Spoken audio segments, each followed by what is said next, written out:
அன்பான தோழமை நெஞ்சங்களே, உங்கள் எல்லோருக்கும் ஜீவானவ சிந்தனை பள்ளியின் சார்பில் அன்பான வணக்கங்களை முதலில் தெரிவித்துக் கொள்கிறேன். ஜீவானவ சிந்தனை பள்ளியினுடைய 291வது மெய்நிகர் மேடை இது. இந்த மேடையில் படைப்பும் படைப்புலகும் என்ற பொருண்மையில் 23வது அமர்வு இன்றைக்கு நடைபெறவிருக்கிறது. இந்த அமர்வில் நம்முடைய தம்பி சந்திரசேகர் கதை சொல்லவிருக்கிறார். அதே போல சைமன் தமிழ்த்தாய் வாழ்த்து பாடவிருக்கிறார். நம்முடைய அன்புக்குரிய தோழர் ஆதிராமன் அவர்கள் என் ஆய்வுலகம் என்ற பொருண்மையில் நம்மோடு உரையாடவிருக்கிறார். இந்த இனிய நிகழ்வுக்கு தலைமை தாங்குவதற்கு அருமை தம்பி ஜார்ஜ், குமரி மாவட்ட கலை இலக்கிய பெருமன்றத்தினுடைய மாவட்ட துணை செயலாளரும் 30 ஆண்டுகளுக்கு மேலாக கலை இலக்கிய பெருமன்றத்தில் தொடர்ச்சியாக இயங்கி வருபவரும், குறிப்பாக குளச்சல் மண்ணில் கலை இலக்கிய பெருமன்றம் என்ற கிளையை உருவாக்கி அதை ஒரு வெகுஜன அமைப்பாக ஒரு காலத்தில் வளர்த்து வருமான அருமை தம்பி ஜார்ஜ் பல திறமைகளை தனக்குள்ளே அடக்கி வைத்திருப்பவர். குறிப்பாக ஒரு மிகச்சிறந்த அமைப்பாளர் தம்பி ஜார்ஜ் அவர்கள். அந்த அமைப்பு திறன்தான் அந்த குளச்சல் மண்ணில், அந்த கடற்கரை மண்ணில் மக்களை திரட்டி ஒரு வெகுஜன அமைப்பாக நம்முடைய கலை இலக்கிய பெருமன்றம் என்ற பண்பாட்டு இயக்கத்தை ஒரு காலத்தில் உருவாக்க வரால் முடிந்தது. அதே போல அண்மையில் பார்த்தால் நம்முடைய பாடகர் அல்லது நடிகர் என்று சொல்லக்கூடிய பல பரிமாணங்களில் தன்னை வளர்த்து கொண்டு வருபவர். குறிப்பாக ஜீவானவ சிந்தனை பள்ளியினுடைய நடவடிக்கைகளில் எப்போதும் முன்னணியில் நின்று இயங்கக்கூடிய தம்பி ஜார்ஜ். அவரை பொதுவாக இந்த படைப்பும் படைப்புலகம் என்ற தொடர் நிகழ்வுக்கு கூட அவர்தான் முதலிலிருந்து இன்று வரையிலும் பொறுப்பாளராக இருந்து இதை நிகழ்த்தி வருகிறார். அவரை இந்த நிகழ்ச்சிக்கு தலைமை தாங்கி நடத்தி தரும்படி மிக்க அன்போடு ஜீவானவ சிந்தனை பள்ளியின் சார்பில் கேட்டுக்கொள்கிறேன். அன்பான தோழமை நெஞ்சங்களே, அனைவருக்கும் வணக்கம். நாம் இப்போது ஜீவானாபா சிந்தனை பள்ளியினுடைய 291வது மெய்நிகர் மேடை நிகழ்வினை 23வது படைப்பரங்க நிகழ்வாக நடத்தி கொண்டிருக்கின்றோம். இந்த நிகழ்வில் நாட்டார் இலக்கியங்கள், கதைகள், பாடல்கள், கவிதைகள், சிறுகதைகள் என படைப்புகள் அரங்கேறுவதோடு என் படைப்புலகம் அல்லது என் ஆய்வுலகம் என்னும் பொருண்மையில் அது சார்ந்த ஆளுமைகளை கொண்டு அவர்களுடைய படைப்பின் அனுபவங்களை தொடர்ச்சியாக பேசி வருகின்றோம். கழிந்த மாதம் 22வது படைப்பரங்கமாக நாட்டார் வழக்காற்றியல் ஆய்வாளர் முனைவர் மு. ஏழுமலை அவர்கள் என் ஆய்வுலகம் என்னும் பொருண்மையில் அருமையாக உரையாற்றினார்கள். இந்த நிகழ்வுக்கு முதல் நிகழ்வாக நமது தமிழ்த்தாய் வாழ்த்தை நாம் வழக்கமாக பாடுவது வழக்கம். அதே போன்று இந்த நிகழ்வின் முதல் நிகழ்வாக என்னுடைய அருமை நண்பர் சைமன் அவர்கள் தமிழ்த்தாய் வாழ்த்தை பாட வருமாறு அன்போடு அழைக்கின்றேன். 291வது மெய்நிகர் மேடையில் இணைந்திருக்கும் தோழர்களுக்கும், முகநூலில் இணைந்திருக்கும் தோழர்களுக்கும் எனது பணிவான வணக்கங்கள். இன்றைய தலைமையுரை ஏற்றிருக்கும் நண்பர் அவர்களுக்கும், சிறப்புரையாற்றவிருக்கும் ஆதிராமன் தோழர் அவர்களுக்கும் எனது பணிவான வணக்கங்கள். தமிழ்த்தாய் வாழ்த்து பாடும்போது எல்லோரும் எழுந்து நின்று மரியாதை செய்யும்படி அன்போடு கேட்டுக்கொள்கிறேன். நீராறும் கடலுடுத்த நிலமடந்து கெளிலொழுகும் சீராறும் வதனமெனும் திகழ்பரத கண்டமெதிலும் தெக்கணமும் அதில் சிறந்த திராவிடனல் திருநாடும் தக்க சிறு பிறை நுதலும் தரித்தனரும் திலகமுமே. அத்திலக வாசனை போல் அனைத்துலகும் இன்பமுற எத்திசையும் புகழ் மணக்க இருந்த பெரும் தமிழனங்கே தமிழனங்கே. உன் சீரிழமை சிரம் உயர்ந்து செயல் மறந்து வாழ்த்துதுமே வாழ்த்துதுமே வாழ்த்துதுமே. நன்றி தோழர். நன்றி நன்றி சைமன். அன்பார்ந்த தோழர்கள், இந்த 23வது படைப்பரங்க மேடையில் இந்த நிகழ்வில் என் ஆய்வுலகம் என்னும் பொருண்மையில் புதுச்சேரி இந்திய மக்கள் நாடகமன்ற தலைவர் தோழர் மு. ஆதிராமன் அவர்கள் நம்மோடு உரை நிகழ்த்த வந்துள்ளார்கள். அதற்கு முன்பாக நமது திருவாரூர் கலை இலக்கிய பெருமன்றத்தினுடைய திருவாரூர் மாவட்ட செயலாளரும் இனிய நண்பரும் அருமையான பாடகரும் எங்களுக்கெல்லாம் மிகவும் அந்த குரலில் மயங்கி இருக்கின்றோம். அப்படிப்பட்ட ஒரு அருமையான இனிமையான தோழர் நீடாமங்கலம் சந்திரசேகர் அவர்கள் ஜீவானாபா சிந்தனை பள்ளியில் தொடர்ச்சியாக அவருடைய பங்களிப்புகளை வெகு சிறப்பாக தந்து கொண்டிருக்கின்றார்கள். அவர்கள் இன்று கதை சொல்வதற்காக நம்மிடையே வந்திருக்கின்றார்கள். அவர்களை ஒரு கதை சொல்ல வருமாறு ஜீவானாபா சிந்தனை பள்ளியின் சார்பாக அன்போடு அழைக்கின்றேன். 291வது மெய்டிகர் மேடையில் எனது படைப்பரங்க நிகழ்ச்சியில் தலைமை பொறுப்பேற்றிருக்கின்ற அன்பிற்குரிய அண்ணன் ஜார்ஜ் அவர்களையும், இந்த நிகழ்வை 3 சதம் நோக்கி போய்க் கொண்டிருக்கின்ற மிக சிறப்பான முறையில் இதனை வழிநடத்தி கொண்டிருக்கின்ற ஜீவானாவா சிந்தனை பள்ளியின் இயக்குனர் அண்ணன் எஸ்.கே. கங்கா அவர்களுக்கும், இந்த நிகழ்வில் மிக சிறப்பாக பங்கேற்றிருக்கக்கூடிய எனது மாநில பொருளாளர் மற்றும் மன்னார்குடியிலிருந்து வேளாண்மை பொறியியல் துறையினுடைய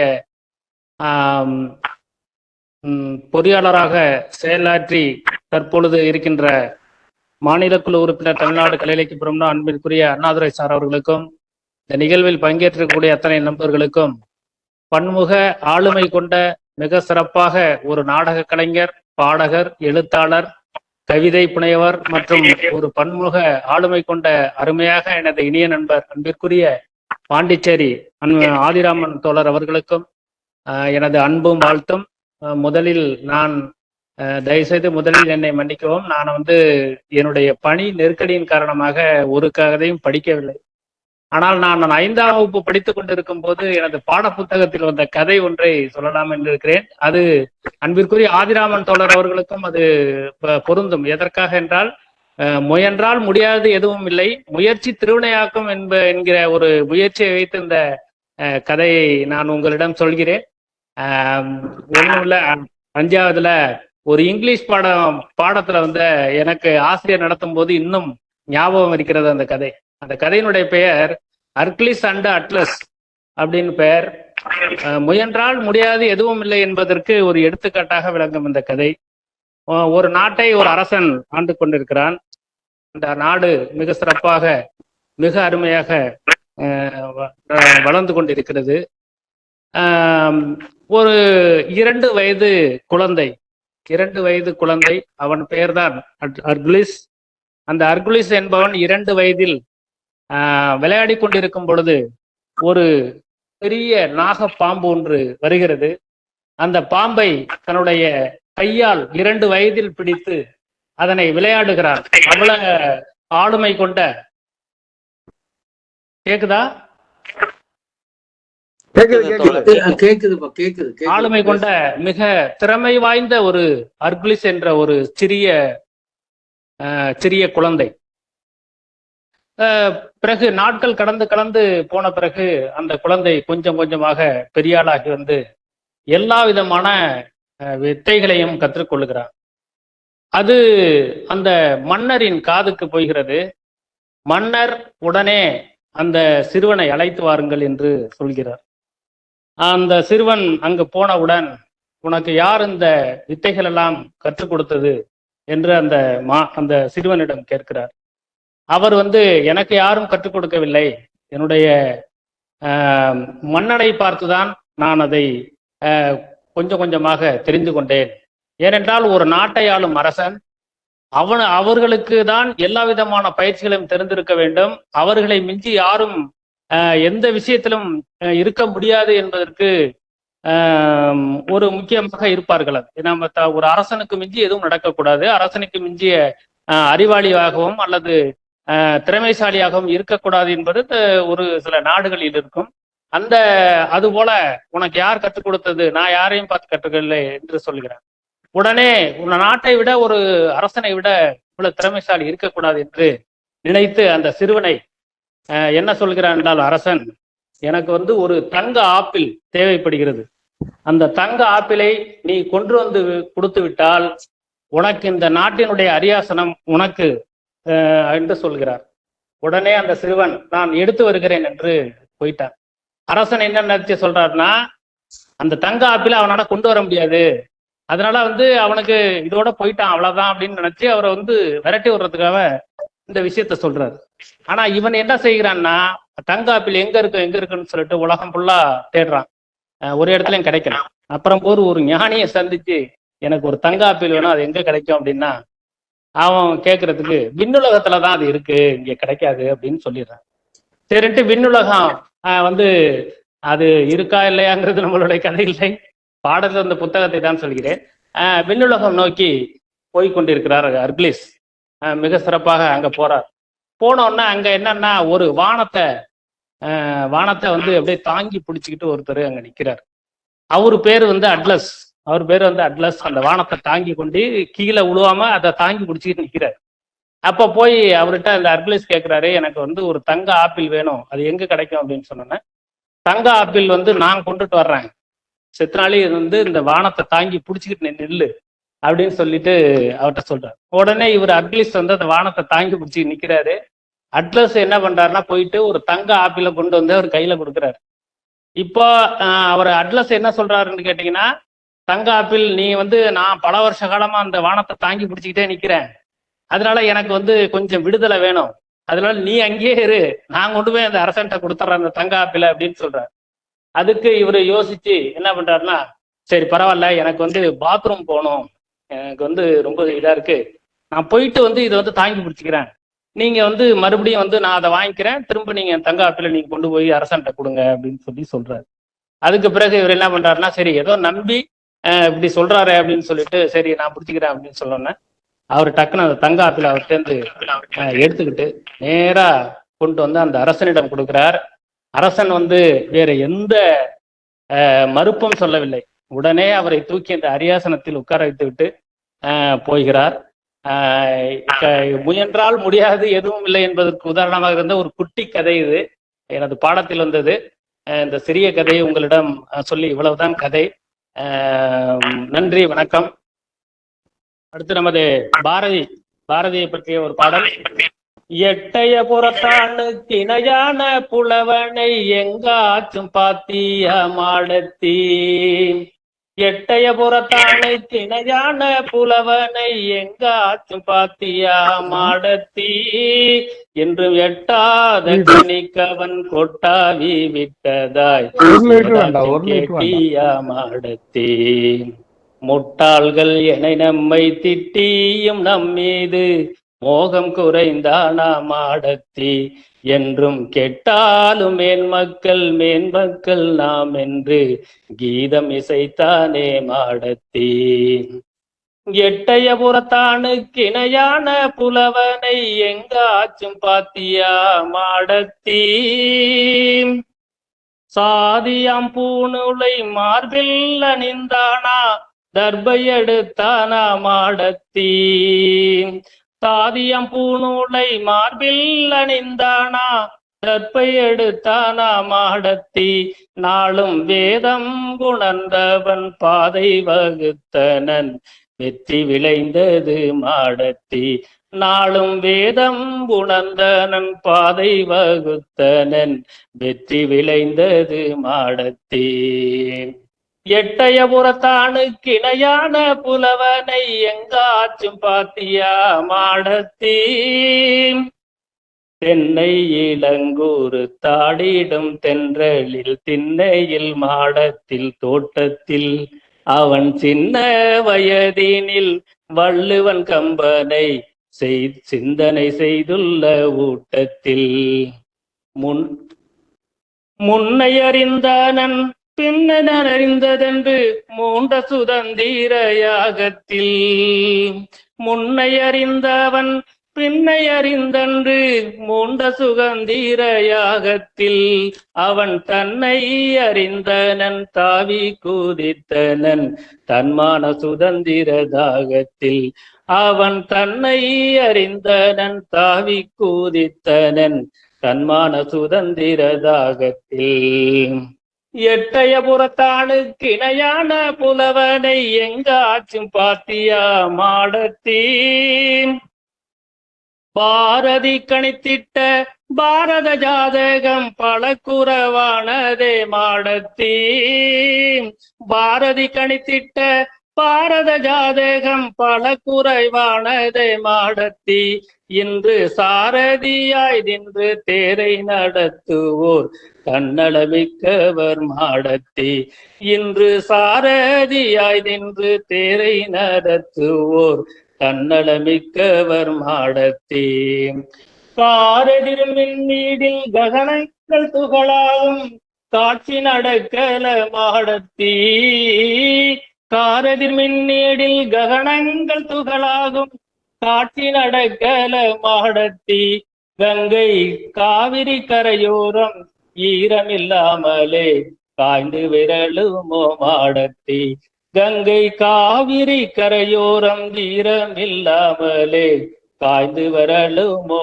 மாடத்தி எட்டயபுரத்தானுக்கு இணையான புலவனை எங்காச்சும் பாத்தியா மாடத்தி என்றும் எட்டாத கணிக்கவன் கொட்டாவி விட்டதாய் ஏதாச்சும் கேட்டியா மாடத்தி முட்டாள்கள் என நம்மை திட்டியும் நம் மீது மோகம் குறைந்தானா மாடத்தி என்றும் கெட்டாலும் மேன்மக்கள் நாம் என்று கீதம் இசைத்தானே மாடத்தி எட்டயபுரத்தானுக்கு இணையான புலவனை எங்காச்சும் பாத்தியா மாடத்தி. மிக்க நன்றி. நன்றி சந்திரசேகர் அவர்களே. அருமையான பள்ளி பருவத்தினுடைய ஒரு சிறுகதையையும் அருமையான ஒரு பாடலையும் சேர்த்து 2 நிகழ்வாக இந்த படைப்பரங்க நிகழ்ச்சியில் தந்திருக்கின்றீர்கள். உங்களுக்கு ஜீவானாவா சிந்தனை பள்ளியினுடைய படைப்பரங்க சார்பாக அன்பார்ந்த நன்றிகளை தெரிவித்துக் கொள்கின்றேன். அன்பார்ந்த தோழர்களே, ஆதிராமன் அவர்கள் நம்மோடு உரை நிகழ்த்த வந்திருக்கின்றார்கள். அவரோடு இந்த மெய்நிகர் சந்திப்பில் இணைந்துள்ள வெப்பக்ச நேரலையிலும் முகநூல் நேரலையிலும் இணைந்திருக்கின்ற எல்லா தோழமை நெஞ்சங்களுக்கும் அன்பான வணக்கங்களையும் வரவேற்பனையும் தெரிவித்துக் கொள்கின்றேன். தோழர் ஆதிராமனை பற்றி நம் எல்லோருக்குமே நன்கு தெரியும். ஆங்கிலத்தில் இருந்தாலும் அவரை பற்றி சில குறிப்புகள் இருக்கின்றது. அதை நான் உங்களோடு பகிர்ந்து கொள்ளலாம் என்று நினைக்கின்றேன். தோழர் ஆதிராமன் அவர்கள் ஆங்கிலத்தில் இளங்கலையும் முதுகலையில் தமிழ் இலக்கியமும் படித்து புதுச்சேரி பாண்டெக்ஸ் அரசு கைத்தறி நிறுவனத்தில் நிர்வாகத்துறை கண்காணிப்பாளராக பணிபுரிந்து ஓய்வு பெற்றவர். கலை இலக்கிய பணி என்று குறிப்பிட்டால் ஒரு தலை சிறந்த மக்கள் இசை பாடகர், சிறந்த பாடலாசிரியர், நாடக நடிகர், நாடக எழுத்தாளர், சிறுகதை எழுத்தாளர், தெருக்கூத்து ஆய்வாளர், கலை இலக்கிய பெருமன்றத்தில் 40 ஆண்டு காலம் பணியாற்றி வருபவர். தோழர் வெளியிட்ட நூல்கள் என்று சொல்லும் போது அக்கக்கா என்ற மக்களிசை பாடல்கள், குதிரை சில்லு என்ற நாடக நூல், முசியே என்றொரு சமூக போராளி வரலாற்று நூல், கண்ணாடி மாளிகை என்ற ஒரு சிறுகதை தொகுப்பு, தித்திக்க தித்திக்க பறந்து வா என்ற குழந்தை பாடல்கள், காத்தவராயன் கதைகள் என்ற ஒரு ஆய்வு நூல், மூத்த வாரிசு கடோர்கசன் என்ற நாடகம், பண்பாட்டு தடங்கள் அதனுடைய கட்டுரைகள், அதுபோக கூத்துக்களரி நாவல் ஒன்றும் அவருடைய படைப்பில் அச்சில் இப்போது இருந்து கொண்டிருக்கின்றது. நூல்களுக்காக அவர்கள் பெற்ற விருதுகள் என்றால் புதுச்சேரி அரசு கம்பன் புகழ் இலக்கிய விருது குதிரை சில்லுக்கு என்ற நூலுக்காக 2012 கிடைத்தது. கண்ணாடி மாளிகை சிறுகதை தொகுப்பிற்கு 2015 நியூ செஞ்சுரி புத்தக நிறுவனம் தமிழ்நாடு கலை இலக்கிய பெருமன்றம் வழங்கிய சிறந்த நாடக நூலுக்கான விருது 2012.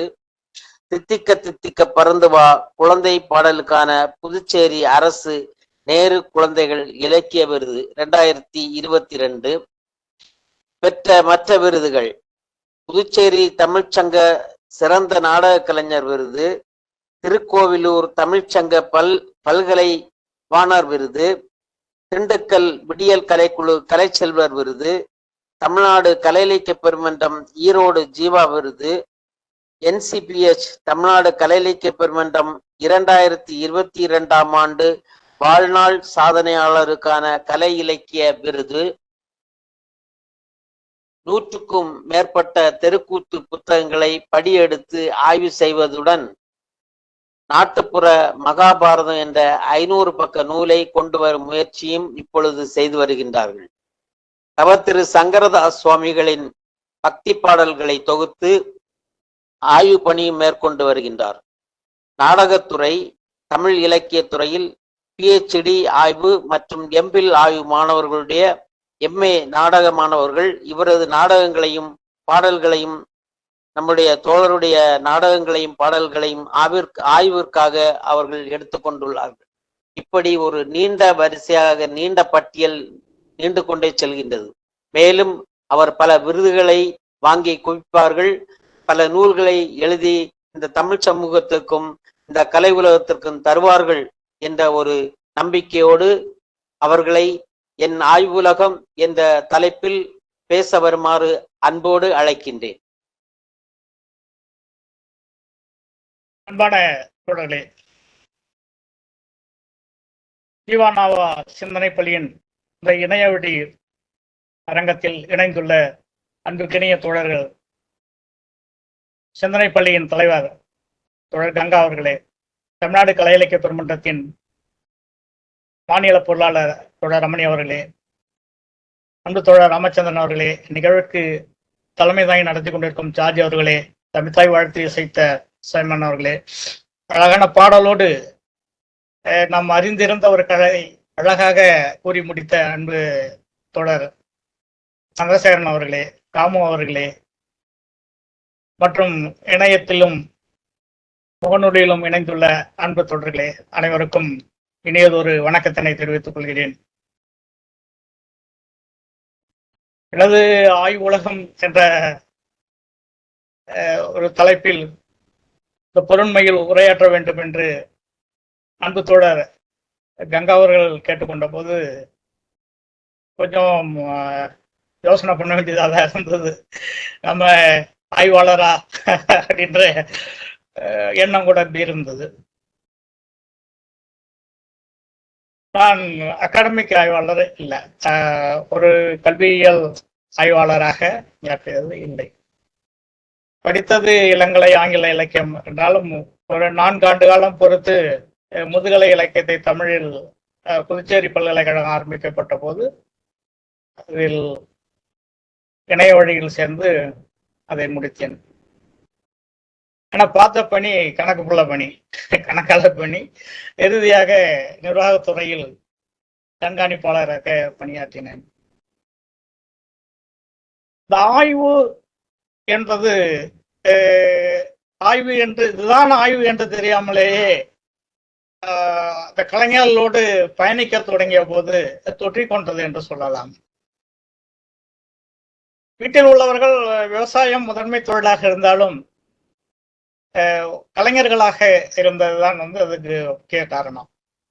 ஊரில் அந்த கட்டுக்குட்டிகள் ஒன்று சொல்லுவாங்க, கற்றுக்கிட்ட ஆடுறவங்களுக்கும் வாத்தியாராக இருப்பாங்க. எப்பொழுதெல்லாம் வாய்ப்பு கிடைக்கின்ற பொழுது வெளியூருக்கு போயிட்டு, இப்போ இன்னைக்கு இந்த ஜமான் சொல்றாங்கல்ல நாடக சபைகள், நாடக சபையிலும் போயிட்டு கூத்தாடுகின்ற வழக்கம் உண்டு. என்னுடைய சித்தப்பா வந்து ஒரு முழு நேர மத்தளக்காரர் தெருக்கூத்து சபையில. அதனால வந்து வீட்டிலையும் அதுக்கான பயிற்சிகள் இதெல்லாம் கொஞ்சம் எடுத்துட்டு தான் இருப்பாங்க. ஊர்லயும் கிராமத்துல விட பயிற்சி. என்னோட அப்பா வந்து பக்கத்துல கிராம புதுச்சேரி பக்கத்துல, விசேஷ காலங்களுக்கு அங்கதான் இருப்பேன். நான் முழுமையா புதுச்சேரியில இருந்தனால. நம்ம புதுச்சேரியில என்ன விசேஷம்னா, இல்ல நம்ம பொது உடைமை இயக்கத்தை சார்ந்த அப்போது செயலாளராக இருந்தவர் தான் கூத்துவாதியார். நான் சிறுவயதாக இருக்கும்போது வரதராசன் ஒருத்தர் இருந்தாரு. இப்போ புதுச்சேரி மாநில கம்யூனிஸ்ட் கட்சியோடைய பொருளாளராக இருக்கிறவருடைய தந்தை, அவர் தான் கூத்துவாதியார். கிட்டத்தட்ட ஒரு 16 20 பேர் கூத்து கத்துட்டு ஆடுவாங்க. கூத்து கட்டு ஆடுறவங்கள பார்த்தா ஒரு 10 பேர் பொது உடைமை இயக்கத்தை சார்ந்தவர்களாக இருப்பார்கள். ஆனா எனக்கு ஆச்சரியமா தான் படும். இயக்கம் ஒரு பக்கம் பயணிக்கிறது இருந்தாலும், இவங்க கூத்துல எல்லாம் சாமி வேஷம் பூஜை கட்டெல்லாம் கட்டிட்டு மதுரை வீரனாகவும் காத்தவராயனாகவும் இல்லை வந்து மகாபாரத கதைகள்ல கிருஷ்ணனாகவும் அர்ஜுனனாகவும் ஆடிட்டு இருக்காங்களே, இது எப்படின்னு கூட நான் வளர்ந்து வரும் சமயத்துல அந்த கேள்வி எழுந்தது உண்டு. அதை நேசிக்க தொடங்கியதுதான் என்னுடைய ஆய்வுத்தளம். வேற ஒன்றும் கிடையாது. என்னோட ஆய்வுத்தளம் தெருக்கூத்தையும் அதனோட சார்ந்த சடங்கு சார்ந்த கலைகளும், உடுக்கடி கலைகள் ஆகட்டும், இல்லை அந்த இப்போ வில்லுப்பாட்டு இங்கே அதிகம் கிடையாது. வில்லுப்பாட்டு இங்கே வந்து நம்ம அரசாங்கம் நடத்துகின்ற வில்லுப்பாட்டு தான் எங்களுக்கு எல்லாம் தெரியும். குடும்ப கட்டுப்பாடு வில்லுப்பாட்டு, இந்த மாதிரி திட்டம் சார்ந்த வில்லுப்பாட்டுகள் தான் எங்களுக்கு தெரியுமே தவிர, வில்லுப்பாட்டோடைய கதை அந்த அந்த முழுசு வந்து இப்போ இணையத்துல ரொம்ப புகுந்து விளையாடுறாங்க. நல்லாவே தெரியுது அதோடைய கலையோடைய தாக்கம். இங்க கிடையாது. அதெல்லாம் லாவணி உண்டு, காமன் பட்டியல லாவணி உண்டு. இதையெல்லாம் தொடர்ந்து பயணிக்க ஆரம்பிச்சேன். சில தொடர்கள் வந்து உடன் வருவார்கள். இதை வேலையாவே இருப்பாங்க. ஒரு நாராயணசாமின்னு ஒருத்தர், அவர் வந்து புதுச்சேரி விடுதலை போராட்ட வீரரும் கூட, ரெடி என்று சொல்கின்ற அந்த மின்துறையில் பணியாற்றி கொண்டிருந்தவர். வருவார் அடிக்கடி. சைக்கிள் எடுத்துட்டு வந்து இன்னைக்கு ஒரு இடத்துல பார்க்கறக்கு போலாமா அப்படின்வாரு. அது திருமணமான பிறகும் அவர் இறக்கும் வரை தொடர்ந்தது அவருடைய பயணிக்கிறது. நெடுந்தூரங்கள் பயணிக்கிறது வந்து பிற்காலத்தில் வந்து இருசக்கர வாகனங்கள் வந்து விட்டதாக தெருக்கூத்து பார்ப்பதற்கென்றே ஒரு 60 கிலோமீட்டர் 70 கிலோமீட்டர் தூரம் பயணித்த அனுபவங்களும் உண்டு. ஆக அதோட பயணம் என்பதுதான் நம்முடைய ஆய்வுக்கான. இதுக்கு முன்னாடியே தெரியாமல ஆய்வுன்ற வாக்குல என்ன பள்ளியில என்ன அன்றைக்கு இருந்த தலைமை ஆசிரியர் அரங்கன் நடராஜன் அவர்கள், நான் 7ஆம் வகுப்பு படிச்சுட்டு இருக்கும்போது திடீர்னு ஆண்டு விழாவில் அவர் என்ன நினைச்சாரு, தமிழாசிரியர் என்ன நினைச்சாரு தெரியல, கொஞ்சம் வித்தியாசமா அந்த ஆண்டு விழாவை நடத்தணும்னு சில சிறுவர்களை நீங்க போயிட்டு குடுகுடுப்புக்கார பாடுற பாட்டை கொண்டு வந்து அந்த மாதிரி வேஷம் போட்டு நடிக்கணும், நீங்க வந்து தெருக்கூத்துல கட்டியக்கார வேஷம் போட்டுட்டு அவங்க என்ன பாடுறாங்களோ அந்த மாதிரி நடிக்கணும். அப்படியே மாணவர்களை ஒரு 10 மாணவர்களை பிரிச்சு விட்டாரு. என்ன கூப்பிட்டாரு, நீங்க இந்த இவங்க இருக்காங்கல்ல காட்டுக்காரன்னா இருளர்கள் என்று சொல்லுவாரு, அவங்க எப்படி சாமி கும்பிடுறாங்கன்னு தெரிஞ்சுட்டு வந்து இங்க நடிச்சு காட்டணும். எனக்கு ஒரு சங்கடம். முதல்ல அவங்க இருக்கிற இடமே வந்து ஊருக்கு வெளியில மாந்தோப்புல இந்த மாதிரிதான் இருந்துட்டு இருந்தாங்க. அப்ப ஒரே குடும்பம் அங்க இருந்துட்டு இருந்தது. அது இல்லாம ஒரு தொகுப்பு குடும்பம் பக்கத்து ஊர்ல இருக்கு, ஒரு தெருவே இருந்தாங்க. அவங்க ஊர்ல அந்த கன்னியம்மன் கோயில் இருக்கும், விழா நடத்துவாங்க. அந்த விழாக்கள் இதில் பார்த்துட்டு இருக்காங்க. அதுல அந்த ஒரே ஒரு தப்பு தான், ஒரு தப்பு அடிச்சுட்டு அவங்க மட்டும் பாடிட்டு போறாங்க. இன்னைக்கு இணையத்தெல்லாம் நிறைய வந்துட்டு இருக்கு. அதெல்லாம் நான் அன்னைக்கு பார்க்கும்போது தப்பு அடிச்சுட்டு கட்டாடிப்பாங்க. ஒரே ஒரு தாளம் தான், டங்கடக்க டங்கடக்க டங்கடக்க இதுதான் தாளம். அடிச்சுட்டு என்னென்ன போவால ஆடி வர கன்னிமா, எருக்கம் போவால ஏறி வர கன்னிமா, இதே இதில் தான் போகும். இதே நடையில அந்த பாடல் முழுக்க வரும். இடையில வந்து அவங்க உணர்ச்சி வசப்பட்டு சாமி வந்து ஆடுவாங்க, சாட்டையால் அடிச்சுவாங்க. உடனே அது அந்த நடைமுறையை போய் அவங்க உட்காந்து அவங்ககிட்ட கேட்டு தெரிஞ்சுட்டு வந்து அவங்க அந்த விஷுவல் ஆக்கம், நான் இப்போ என்ன பார்த்ததை உள்வாங்கி எங்க சித்தப்பா கூட வந்தார். ஏன்னா அவருக்கு கொஞ்சம் நிறைய பழக்கம் உண்டு. சித்தப்பாவை வச்சுட்டு இதெல்லாம் தெரிஞ்சுட்டு வந்து அந்த பள்ளியில் அரங்கேற்றதுதான் என்னுடைய ஆய்வின் தொடக்கமாக நான் இன்று வரையும் கருதுவது. அதுல இருந்து என்னவோ கலை இலக்கிய பெருமன்றம் என்னை சரியாக அடையாளம் கண்டு கொள்ளும் வரை வெறும் தெருக்கூத்து கலைஞர்களோடு மட்டும்தான் அப்படியே போயிட்டு இருந்தேன். அவங்களும் என்ன செய்வாங்க, நான் போய் பார்வையாளர்னா எதிர உட்காந்தேன்னா நல்லா கண்டுபிடிச்சேன், அதே வாங்க கலரில் உட்காரணும். இப்போ கலரையில் உட்காந்துட்டு சும்மா இருக்க முடியாது. கலரில் உட்காந்தா அவங்க சொல்ற வேலையை செஞ்சாகணும். திரை பிடிக்கணும், கத்தி எடுனா கத்தி எடுத்து விடணும், தண்ணி கொண்டு விடணும், தண்ணி கொண்டு போய் விடணும், இல்லை பின்பாட்டு பாடணும், சமயத்தில் வந்து தாளம் வாசிக்க கற்றுக்கணும், தாளம் வாசிக்கணும், இல்லை அந்த சுருதிப்படி தள்ளணும். இந்த மாதிரி சின்ன சின்ன வேலைகள் வந்து பழக ஆரம்பிச்சது. நான் எஸ்எஸ்எல்சி முடிச்ச கையோட நிறைய நாள் லீவு. அப்போ வீட்டில் ரொம்ப போர் அடிக்கும் போது கலைஞர்களோட கொஞ்ச நாள் பயணிக்க ஆரம்பித்தேன். அப்படியே பண்ணும்போது தான் கிட்டத்தட்ட 1 மாத காலம் ஒரு 26 ராத்திரி அந்த ஊரில் கூத்து. சோத்துப்பாக்கம் என்ற ஒரு கிராமம் இன்னைக்கு மேல்மருவத்தூர் பக்கத்தில் இருக்கு. அன்னைக்கு மேல்மருவத்தூர் அடையாளம் காணப்படவில்லை. நான் கூட 78, 79 காலகட்டத்தில். இன்னைக்கு மேல்மருவத்தூர் வந்து போச்சு, சோத்துப்பாக்கம் அமைங்கி போச்சு. சோத்துப்பாக்கத்தில் திரௌபதி கோயில்ல 26 ராத்திரி கூத்து. ஒரு ராத்திரி இவங்க இனமா ஆடுவாங்க, 27 ராத்திரி கூத்து. 27 ராத்திரியும் அந்த தெருக்கூத்து முழுமையா பார்க்குற தான் அதுல புரிஞ்சு கிடக்கிற சின்ன சின்ன விஷயங்கள், சமூகம் சார்ந்த விஷயங்கள். எனக்கு சமூக புரிதலே அப்பதான் ஏற்பட்டது. அப்பதான் வந்து பொதுவுடைமை இயக்கத்தை சார்ந்த தோழர்களுடைய நெருக்கம், இல்லை எங்க அப்பா வழியா, எங்க அப்பா கட்சி உறுப்பினர் இல்லை, இருந்தாலும் கொஞ்சம் இந்த தெருக்கூத்து தளமத்தில் இருந்தாலும் அவருக்கு வந்து பெரியாரை பிடிக்கும், சுப்பையாவை பிடிக்கும். அதனால வந்து அவர்கிட்ட இருந்து கிடைச்ச தகவல்கள், வீட்டில் இருந்த மற்ற கட்சி உறுப்பினர்கள் அவருக்கு மூலம் கிடைச்ச தகவல்ல ஒரு இடதுசாரி அனுதாபியாக வளர்ந்து கொண்டிருந்த காலகட்டம். இதை ஏற்றுக்கொள்வதா இல்லை மறுப்பதா, இதெல்லாம் வந்து சிலதெல்லாம் மூட நம்பிக்கை சார்ந்த கதைகளாக இருக்கு. ஏற்றுக்கொள்வதா மறுப்பதான்ற ஒரு போராட்டத்திலே அப்படியே கொஞ்ச நாள் இருந்துட்டேன். கிட்டத்தட்ட வந்து ஒரு இவற்றை உள்வாங்கி கொண்டிருந்தாலும் கலை இலக்கிய பெருமன்ற தமிழ் மாநில மாநாடு நடக்கிற வரைக்கும், அதுல புதுச்சேரி மாநில மாநாடு நடக்கிற வரைக்கும் அதிகமா வந்து தெருக்கூத்து வந்து நேசிக்காமல் வாசம் போவோம். ஒருன்னா இந்த வெறுப்போடவே நேசிக்கிற ஒரு தன்மை கூட எனக்கு இருந்துட்டு. அதுக்கு இடையில என்னாச்சு, கல்லூரி பருவங்கள்ல நாங்க சேர்ந்துட்டு நாடகங்கள் போட ஆரம்பிச்சோம். நாங்க மாணவர்கள் சேர்ந்துட்டு விழிப்பு நாடக இயக்குனர் பேர்ல வந்து வீதி நாடகங்களும் சொல்ல முடியாது, ஒரு 1/2 மணி நேரம் ஓடும், இல்லை 3/4 மணி நேரம் ஓடும், இல்லை சின்ன சின்ன நாடகங்களா இருக்கும். இது மாதிரி நாடகங்கள் போடாம இந்த கதையை உருவாக்கம் என்பது கூட்டு உருவாக்கம், வசனம் கூட்டு உருவாக்கம். அது அந்த மாதிரி அது மக்கள் மத்தியில் ஒரே மாநாட்டுல நம்ம தெருக்கூத்து வந்து அரங்கேற்றணும்ட்டு எம்கேஆர் சொன்னாரு. என்ன தெருக்கூத்தை போயிட்டு நம்ம மாநாட்டுல அங்கதாங்க தொடக்கம். எம்கே ராமன் அவர்கள் சொல்லும்போது அவங்க தெருக்கூத்து கலைஞர்கள் வந்தாங்க, அவர்கள் உதவிகள்லாம் செஞ்சுட்டு அவங்க கூடயே மேடையில இருந்தேன். மேடையில இருக்கும்போது இவர் உருவாக்கின ஒரு கதையில அவங்க வந்து நடிச்சுட்டு இருந்தாங்க. அப்பதான் தெரிஞ்சது, எந்த கலையையும் நாம் உள்வாங்கி நாம் பயன்படுத்த முடியும், பயன்படுத்தாதது நம்முடைய தவறு தான் என்பது முதல்ல. அதற்கு பிறகு அந்த கலையை வந்து ரொம்ப நேசிக்க ஆரம்பிச்சேன். என் சித்தப்பாவுடைய மரணம் இடையில வந்து அந்த தொடர்ந்து பயணிக்க முடியாம போனது உண்டு.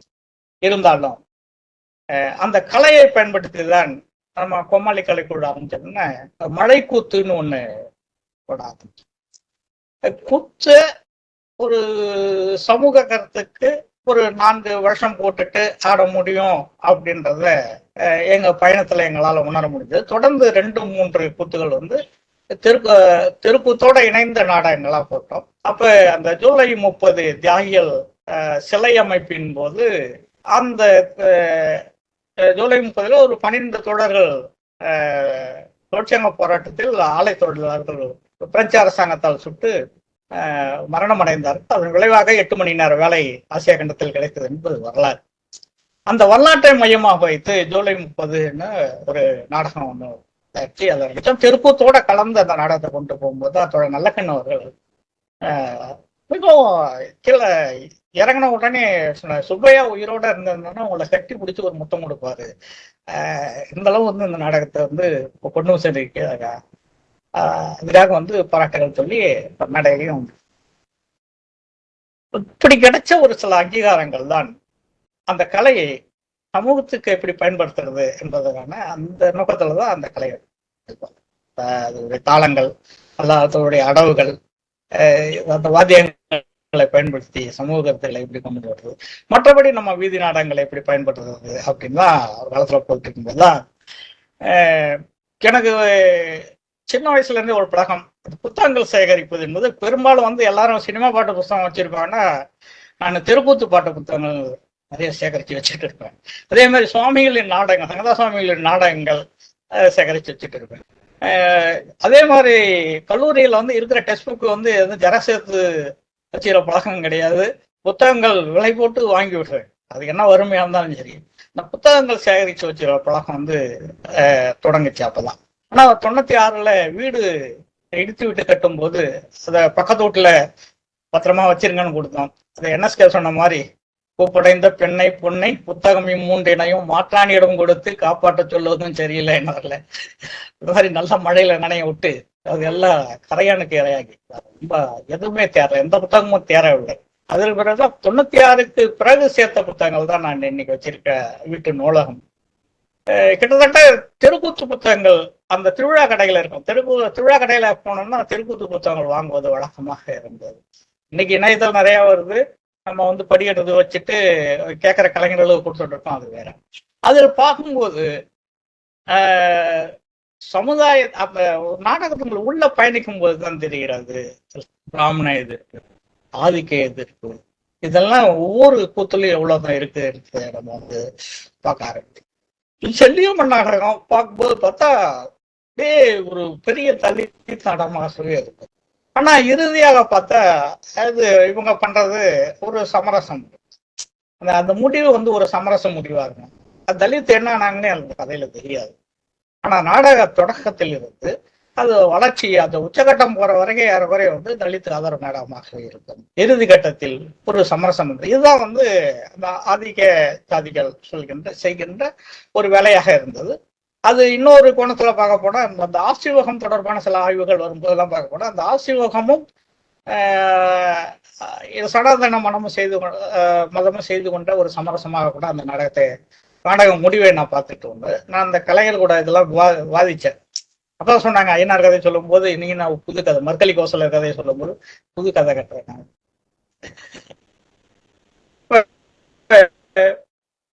புதியதாக ஏற்றுக்கொள்ளும் மனநிலையில் இல்லாதவர்கள் நிறைய இருந்தாலும் அதையும் மீறிதான் அவங்க கிட்ட இருந்து சில கருத்துகள் வெளியே வரும். குறிப்பாக கட்டியக்காரன் பாத்திரம். இந்த கட்டியக்காரன் பாத்திரம் வந்து ஒரு கட்டுடைக்கின்ற பாத்திரமாகவும், அதே மாதிரி மக்கள் மத்தியில் இருந்து மக்களுடைய பிரதிநிதியாக நின்று அந்த நாடகத்தை நடத்துகின்ற ஒரு பாத்திரமாக இருக்கும். இடையில அழகா பாட்டு போடுவாங்க. பாட்டுகள் பார்த்தா ஏதோ அர்த்தம் புரிந்த பாடல்களாக தான் இருக்கு. இன்னைக்கு வந்து கொஞ்சம் மோசமான நிலையில் இல்ல சில ஆபாச வரிகளை சேர்த்து கூட பாடிட்டு தான் போறாங்க. அதெல்லாம் அழிச்சிட்டு பார்க்க வேண்டியதுதான் நம்முடைய நிலையா இருந்தான்.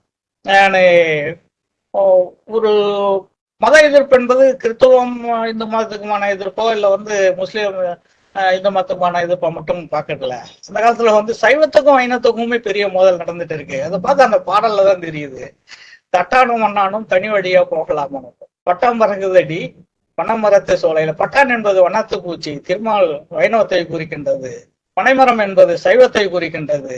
ரெண்டு பேரும் வந்து இந்த இடத்துல வந்து வண்ணத்து பூச்சி பறந்துட்டு இருக்கு பனைமரத்தோப்புல. நீங்க தட்டான் என்பது வரம் கொடுக்க தட்டாத அந்த சிவனை வணங்குபவர்களும், வண்ணன் என்று சொல்லக்கூடிய திருமாலை வணங்குபவர்களும் தனி வழியை போகலாமோ அப்படின்னு அது பாடல். தேரோட்டும் வீதியாம் திருப்பாவூர் கோபுரமாம், கோபுரத்தின் உள்ளிருந்து குயிலே உலாவுதடி. குயில் வந்து கண்ணனின் அடையாளம். திருப்பாவூர் கோபுரம் சிவன் கோபுரம். அங்க போயிட்டு ஒரு சிவன் கோபுரத்துல என்னன்னு ஒரு கண்ணனை அடையாளப்படுத்துகின்ற குயில் கூவுது, நீங்க ஏன்டா அடிச்சுக்கிறீங்கன்ற மாதிரி அந்த பாடல். அப்ப இதை சார்ந்து என்னன்னா உள்ள போய் பார்க்கும்போது என்ன நேரடியாக சமூக பிரச்சனைகளை பேசுகின்ற பாடல்கள். காந்தி ராஜ்யம் பாருங்க, கள்ளச்சாராயம் காய்ச்சாத ஊரை போது அப்படின்னு கடந்து வெள்ளக்கார எதிர்ப்பு இருந்ததை இங்க அவங்க அந்த பாடல்களாக பாடிட்டு இருந்திருக்காங்க. அதோ பாரு ரோட்டு மேல தாரு மேல ஓடுது பார் 4 சக்கர காருக்குள்ள யாரு, வெள்ளக்காரன் துறை, எனக்கு மாமனார் வர, உட்டம் ஒரு அறை, நல்லது பார் வாயிலதான் குபுகுபுன்னு நிற. அப்ப அந்த சீனாப்பட்டு சேலை கிழிஞ்சி போட்டோம், உனக்கு காஞ்சி பட்டு வாய்ந்தாரு, அயல்நாட்டு துணிகள் வேண்டாம், அயல்நாட்டு துணி பயிர் சரிப்பேன் அந்த பாடலாம் வாயிலாக வந்து அவங்க வலியுறுத்தி வந்திருக்கின்றார்கள் என்பது தெரிய வந்தது. நான் ஒரு பக்கம் செஞ்சையை தாண்டி ஒரு தடவை தெருக்கூத்து பார்த்துட்டு இருந்தேன். நம்ம பாபாவுடைய பாடல் வரிகள் அதுல வருது. ஆபரேஷன் தியேட்டர்ல டாக்டரை காணோம், பையாவை டாக்டரை காணோம். நான் கேட்டேன், எங்கடா எங்க மேடையில பாடிட்டு இருந்தாங்க டவுன்ல கலை விழாவில, நல்லா வரி நல்லா இருந்தது, நான் சேர்த்து பாடுறேன். அப்படி சமூகம் சார்ந்தும் இயங்குகின்ற கலைஞர்களாக அந்த கலைஞர்கள் இருக்கும்போதுதான் இன்னும் அந்த நாடகங்களில் சமூகம் சார்ந்து நிறைய விஷயங்கள் இருக்கின்றதான் நான் சில ஆய்வுன்றது அந்த கலை ஆய்வுன்றதே ஒரு பயணப்பட்ட ஆய்வு தான். இதுக்காக போயிட்டு பேப்பரை பேனா நோட்ஸ் வாசி ஐயா நீங்க சொல்லுங்க, நீங்க என்ன எத்தனை காலமா கூத்துல இருக்கீங்க, அதெல்லாம் கிடையாது. முதல் முறையாக நம்ம தஞ்சை தமிழ் பல்கலைக்கழகத்தில் பணியாற்றி கொண்டிருக்கின்ற வெங்கடேசன் அவர்கள் அவர் அங்காளம்மன் வழிபாடு குறித்த ஒரு ஆய்வு நடத்திட்டு ஒரு போட்டோ ஷூட்டும் இந்த பண்ணி ஒரு குறும்படமும் தயாரிச்சு இந்த குறும்பட வெளியீட்டு விழாவுக்கு பார்வையாளராக கூப்பிட்டு இருந்தாரு. எல்லாம் நல்லா பேசிட்டு இருந்தாங்க. பேசி முடிச்சிட்ட உடனே நான் ஒரு கருத்தை வைக்கிறேன், இதுல 3 கதையாடல்கள் இருக்கின்றன, நீங்க வந்து ஒரு கதையாடல் தான் எடுத்துட்டு இருக்கீங்க, இது வந்து ஒரே இடக்குழுவை சேர்ந்த அல்லது ஒரே ஜாதியை சேர்ந்த 2 குழுக்களுக்கு இடையிலான மோதலாகவும் இதை கொள்ளலாம் அப்படின்னு அதுக்கான இது கேட்டாங்க. எப்படின்னு ஐயா வந்து ராமானுஜம் நாடக பேராசிரியர் ராமானுஜம் அந்த நிகழ்வுக்கு வந்தாரு. இதை கேட்டாரு. அந்த வல்லாள மகாராஜன் தொடர்பான கதை 3 கதைகள் இருக்கு. ஒன்று நம்ம ஊர்ல பகுதியில் புதுச்சேரி பகுதியில் நடக்கின்ற இல்ல தென்னார்காடு மாவட்ட பகுதியில் நடக்கின்ற வல்லாளன் படுகளம் ஒன்று. இன்னொன்னு வல்லாள மகாராஜா சரித்திரம் என்ற சரித்திர கும்மியாகவும் இசை நாடகமாகவும் இருக்கு. அது மட்டும் இல்லாம அது திரைப்படமாக கூட வந்துட்டு இருக்கு, அதுல தெருக்கூத்தாகவும் இருக்கு. அப்புறம் இன்னொன்னு வல்லாளகண்டன் வதை என்கின்ற அங்காள பரமேஸ்வரி நாடகம். இந்த 3 நாடகங்களும் ஒன்றுக்கொன்று வித்தியாசம். ஆனா 3ஐயும் குறிப்பது ஒரே வல்லாளகண்டன் தான். எப்படின்னு சொல்றீங்க, நான் வந்து தமிழ் இலக்கிய வரலாறு பண்பாடும் அந்த நூல்ல படிச்சுட்டு இருக்கும்போது அந்த 3ஆம் வல்லாளன் பத்தி சொல்லும்போது ஒரே ஒரு செய்தி தான், இந்த 3ஆம் வல்லாளன் ரகசியமாக கொல்லப்பட்டான் என்பதுதான் அதுல இருக்கிற செய்தி. இந்த ரகசியமாக கொல்லப்பட்டதை வச்சுதான் அந்த 3 கதைகளும் உருவாகி சொல்றேன். அவரு நாடகமாக்குற முயற்சியில போனாரு பின்னாடி அந்த வல்லாள மகாராஜா சேர்த்துறது. ஏன்னா அவரு தவறி விட்டதுனால அந்த நாடகம் வெளியேறாம போனா ஒரு சமயம் நாடகம் எழுதினாரான்னு கூட தெரியல. அப்ப அதற்கு பிறகு அவர் ஆய்வுக்காக வந்து மறுபடியும் ஆய்வு செய்ய ஆரம்பிச்சாரு. ஏன்னா அவர் ஆய்வு வந்து குறைபாடாக இருக்குதுன்ட்டு ராமசாமி வந்து சொல்லிட்ட உடனே இது வந்து மறுபடியும் ஆய்வு பண்ணும்போது தான் அவருக்காக நாங்க பயணிச்சோம். அப்புறம் புத்தகங்கள் தேடல்ல வந்து இந்த மாதிரி ஒரு பொண்ணு கிடைச்சிருக்கு, உடுக்கடி கதையில இந்த மாதிரி இருக்கு அப்படின்னு சொல்லி அவரு ஆய்வு முடிச்சது என்னன்னா கிட்டத்தட்ட ஒரு 15-16 வருஷம் கழிச்சு தான் முடிச்சார். ஒரு 4-5 வருஷத்துக்கு முன்னே தான் அவரு முடிக்க இருந்துச்சுல்ல. அதற்கு பிறகுதான் ஒவ்வொரு நூல்களாக ஆய்வு செய்யும் போது இந்த கதைகள் சமூகம் சார்ந்த கதைகள் அதுல வந்து மையம் வந்து காத்தவராயன் கதைகள் வந்து பயணம் என்பது கலைஞர்களோட பயணம் தான். ஒன்று விழுப்புரம் மாவட்டத்தில் காத்தவராயன் கல்வெட்டங்கள் நடக்கும் இடம், புதுச்சேரியில் நடக்கின்றன, கடலூர் மாவட்டத்தில் நடக்கின்றன. அது இல்லாமல் திருச்சியில் நடக்கிறத பத்தி நிறைய பதிவுகள் வந்துட்டு இருக்கு. அப்ப திருச்சியில தங்கி படிச்சுட்டு இருந்த ஒரு மாணவன் நான் என்ன செஞ்சேன், அந்த மாதிரி நான் நாவாவுடைய நூல் படித்தேன். அதுக்கு முன்னே எனக்கு நாவா நூல் கிடைக்கல. அப்புறம் நாவா நூல் வந்து பதிப்பிச்ச நூலை பார்க்கும்போது இங்க சொல்ற கதைக்கும் அதுல சொல்ற கதைக்கும் வித்தியாசம் நிறைய இருந்தது. அப்புறம் இன்னும் தேடும்போது இலங்கையில் ஒரு கதைகள் அந்த இலங்கை கதை புத்தகம், அது இல்லாம நம்ம புதுச்சேரி பக்கத்துல வானூரை சேர்ந்த ஒரு பரசுராம ஆச்சாரி எழுதிய ஒரு காத்தவராயன் கதை, சாமிகண்ணு கண்டர் எழுதிய காத்தவராயன் கதை. இது இல்லாம நம்ம காத்தவராயன் கழுவேற்ற நாடகம் ராமச்சந்திர கோவிந்தசாமி படையாற்றியிருக்கோம், கடலூர் செம்மங்குப்பம் அவர் எழுதின கதை. இது எல்லாத்தையும் ஒன்று திரட்டி பார்க்கும்போது ஆக ஒற்றை கதை இல்லை, ஏதோ வந்து அந்தந்த இடத்துக்கு தகுந்த மாதிரி அந்த கதைகள் மாறி இருக்கின்றன. ஆனா இது எல்லாத்தையும் இணைக்கிற மாதிரி ஒரு கதை இருக்கு. அது என்னன்னா, அவன் வந்து ஒரு ஒடுக்கப்பட்ட சமுதாயத்தில் இருந்தவன் ஒரு உயர்ஜாதி பெண்ணை காதலித்து திருமணம் செய்து கொண்டதால் சிறையெடுத்து சென்றதனால் கழுவேற்றப்பட்டான் என்பதுதான் அந்த ஒரு நூல், இணைக்கிற நூல். ஆனா கதைகள் சொல்கின்ற விதம் இதெல்லாம் பாத்தீங்கன்னா வெவ்வேறு விதமா இருந்தது. இன்னும் இதை தாண்டி சில அந்த காத்தவராயன் நூல் உருவாக்கத்துக்கு முக்கியமான காரணம் இப்ப இதோட பயணிக்கும் போது கிடைச்சதுதான் எனக்கு வந்து போத்தராசா வரலாறு. அது தெற்குத்து கலைஞர்களுடைய ஒரு 3 நாடகங்கள், அது 2 நாடகங்கள் முழுமையாக என்கிட்ட கிடைச்சி, ஒரு நாடகங்கள் கிடைக்கவில்லை. மல்லிகாவதி திருமணம், அல்லிமுத்து மல்லிகாவதி திருமணம் தான் போத்தராஜன் முத்தாள் ராவுத்தர் சண்டை நாடகம். நாடக பிரதி கிடைக்கவில்லை, எனக்கு கதையை தெரியும். இன்னும் பயணிக்கும் போது பார்த்தா இந்த இன்றைய திரௌபதி அம்மன் கோயில்கள் சில ஆதிக்கத்து ஜாதிகள் கட்டுப்பாட்டில் இருக்குது போது வருதுனாலும் அங்க பூசகர்களாக ஏற்கனவே இருந்தவர்கள், அந்த பூஜை செய்பவர்கள் பிராமணர்களாக ஆக்கப்பட்ட பிறகு இது இந்த சிலைகள் குறித்தோ இந்த கதைகள் குறித்தோ சுத்தமாக கொஞ்சம் குணம் தெரியாதவர்களாக இருக்கின்றார்கள் என்பதுதான் அது உண்மை. நம்ம தொடர் கனிமொழி அவர்களுடைய பயணிக்கும் போது வாசுப்பேட்டையில கேட்டோம், இந்த முத்தாள் ராவுத்தர் பத்தி என்ன வரலாறு தெரியும்? ஒரு சிலை இருக்கு, அவர் குதிரை மேல உட்காந்துருக்காரு, கீழே ஒரு கோயில் இருக்கு, அதுல ஒரு சாமி இருக்கு, அது பூஜை பண்றோம், அவ்வளவுதான் எங்களுக்கு தெரியும், அதுக்கு மேல தெரியாது. இப்போ ஒரு காலத்தில் வந்து இது முத்தாள் ராவுத்தர் சரி, அது இஸ்லாமிய பேராக இருக்க, இஸ்லாமியராக அடையாளப்படுத்தப்படுகிறார் என்றாலும் அது எதனால் இணைந்தது என்பது வேற கதை, இல்ல அரேபியராக இருக்கலாம் என்பது கூட என்னுடைய ஆய்வு குறிப்பில். அரேபியில இருந்து நம்ம நாடுகளுக்கு குதிரை வணிகம் இருந்திருக்கின்றது என்பது தெல்ல தெளிவு. அப்படின்னு வந்தவரை கூட வந்து அந்த மகாபாரத கதை வழங்கப்பட்ட காலில் இணைக்கப்பட்டு இருக்கலாம். ஏன்னா மூலக்கதைகள்ல எங்கேயும் முத்தாள் ராவுத்தர் பத்தியோ போத்தராசா பற்றியோ ஆரவல்லி சூரவல்லி பத்தியோ இல்லை. ஆனால் இந்த பெரிய எழுத்து கதைகள் அது நிறைய சொல்லிட்டு இருக்கு. இப்ப பெரிய எழுத்து கதைகளை படிக்க ஆரம்பிச்சேன். இந்த மாதிரி பெரிய எழுத்து கதைகள் வந்து அதிகமா இருக்கிற பேர் வந்து புகழேந்தி புலவர் தான். ஆனா ஒரே புகழேந்தி புலவரானு தெரியல. ஆனா நடையெல்லாம் எல்லாம் ஒரே மாதிரிதான் இருக்கு. அது எதுதான் பிறல வில் வளைத்து தோல் பிறல கணை துடைத்து, இது எல்லா நாளுலயும் வரும், எல்லா கதையிலையும் வரும். இந்த கணை தொடுக்கிறது, அதே மாதிரி வந்து முக்கால் வனம் வந்து அந்த முக்கால் வளம் வந்து நாற்கால் வளம் வருது, மண்டிட்டு வணங்குறது, இதெல்லாம் பார்த்தீங்கன்னா எல்லா கதைகள்லையும் வந்து இந்த வாசகங்கள் வந்துட்டு, இந்த பஞ்சபாண்டவ வனவாச கதைகள் இவை எல்லாம் எழுதப்பட்ட இல்ல வந்து இலக்கியமாக்கப்பட்ட இதிகாசமாக்கப்பட்ட கதைகளுக்கு நேர்மாறாக இருக்கின்றன, நேர்மாறான செய்தியை கூறுகின்றன, இல்ல அதற்கு எதிராக கூட இருக்கின்றன. சில விஷயங்கள் பார்க்கும்போதுதான் அது நமக்கு அதிசயமாக இருக்கின்றது. அதனாலதான் வந்து இந்த நாட்டுப்புற மகாபாரதம் கதையை தொகுக்க ஆரம்பிச்சது காரணமே அதுதான். அரவான் களபலி வந்து நம்ம இந்த இதெல்லாம் இல்லை, வடமொழியில் வியாசர் எழுதிய மகாபாரதம் அரவான் களபலி இல்லை. வில்லிபுத்தூரார் அரவான் களபலியை சொல்லுகிறார், அரவான் களபலியை சொல்லுகிறாரே தவிர அரவனுக்கு திருமணம் நடந்ததாக அவர் சொல்லலை.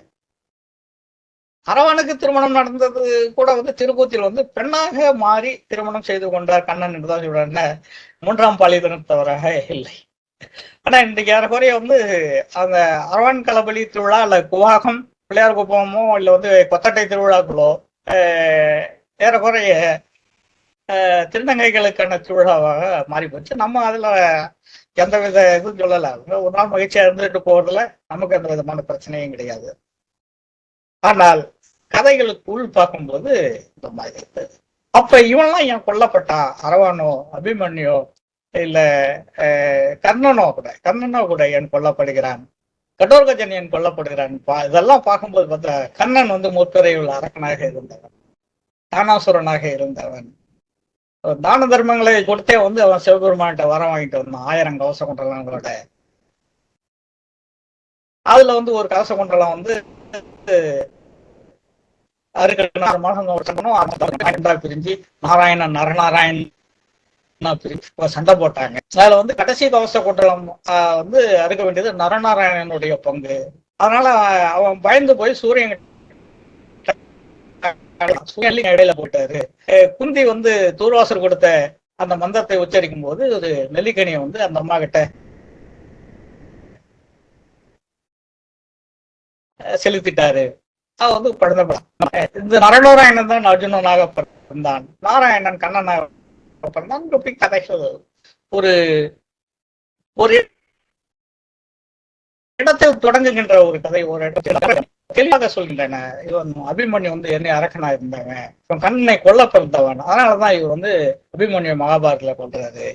கடோர்கஜன் வந்து அரக்ககுல பெண்ணுக்கு பிறந்தவன், அரவான் வந்து இது மாதிரி கீழ்லோகத்தை சேர்ந்து ஒரு நாககுல பெண்ணுக்கு பிறந்தவன், விதவிக்கு பிறந்தவன். இவன்லாம் அரசாட்சிக்கு வந்துடக்கூடாது என்பதற்காகத்தான் மகாபாரத கதை நடத்ததா நமக்கு வந்து நம்ம ஆய்வுக்கு நம்ம வந்து அதை தோண்டி எடுத்து பார்க்கும்போது நல்லாவே தெரியும். அபிமன்யுவே 13ஆம் நாள் சண்டையில துரோணாச்சாரியரை கேட்போம், நீங்க வந்து சூத்திரன் என்று ஏசியர், ஆனா துரராசர் தன்களை சூத்திரன் அவன் உங்களுக்கு இணையானவன், ராஜாக்கள்ல வந்து உங்களுக்கு இணையானவன், ராஜாக்களுக்கும் மேலன்றீங்க, நீங்க அவங்க காலை பிடிச்சிட்டு தெரியுங்க அப்படின்ற மாதிரி திட்டுற மாதிரி பாடல்களும் தெருக்கூத்தில் தான் இருக்கின்றன. இதெல்லாம் வந்து எழுதப்பட்ட இதிகாசங்களில் பார்க்க முடியும். இவற்றை எடுத்து நம்ம இதை வந்து மக்களுக்கானதாக கொண்டு செல்லும் போது இதுல வந்து மிகப்பெரிய வெற்றியை அடைய முடியும் என்பதுதான் என்னுடையது. பண்பாட்டு தடங்கள் என்ற நூல் தொகுப்புல வந்து பெரிய எழுத்து கதைகள் தொடர்பாகவும் நம்ம காமன் கதைகள், அதாவது அந்த வில்லுப்பாட்டு மணிக்கட்டும், அந்த லாவணி கச்சேரியில் என்ன சொல்றாங்க, கதை சொல்றாங்க, காமன் ஒப்பாரி என்ன சொல்லுது, அது இல்லாம போத்தருடைய ஒரு குறிப்பு முழுமையான பெரிய ஆய்வு கிடையாது.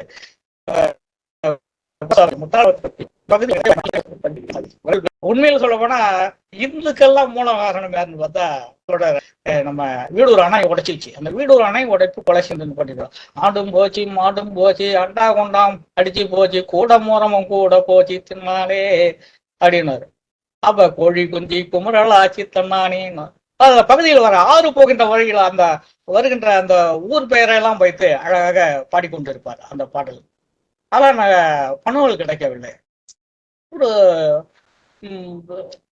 அந்த ஊரில் இருந்த கதாநாயகர்கள் கொடுக்கூர் ஆறுமுகம் கொலை செஞ்சு அத நான் வந்து அம்சவல்லி கேசு இது விளைய ஆறு காசுன்னு இப்படி வரும் அந்த பாடல்கள் எல்லாம்.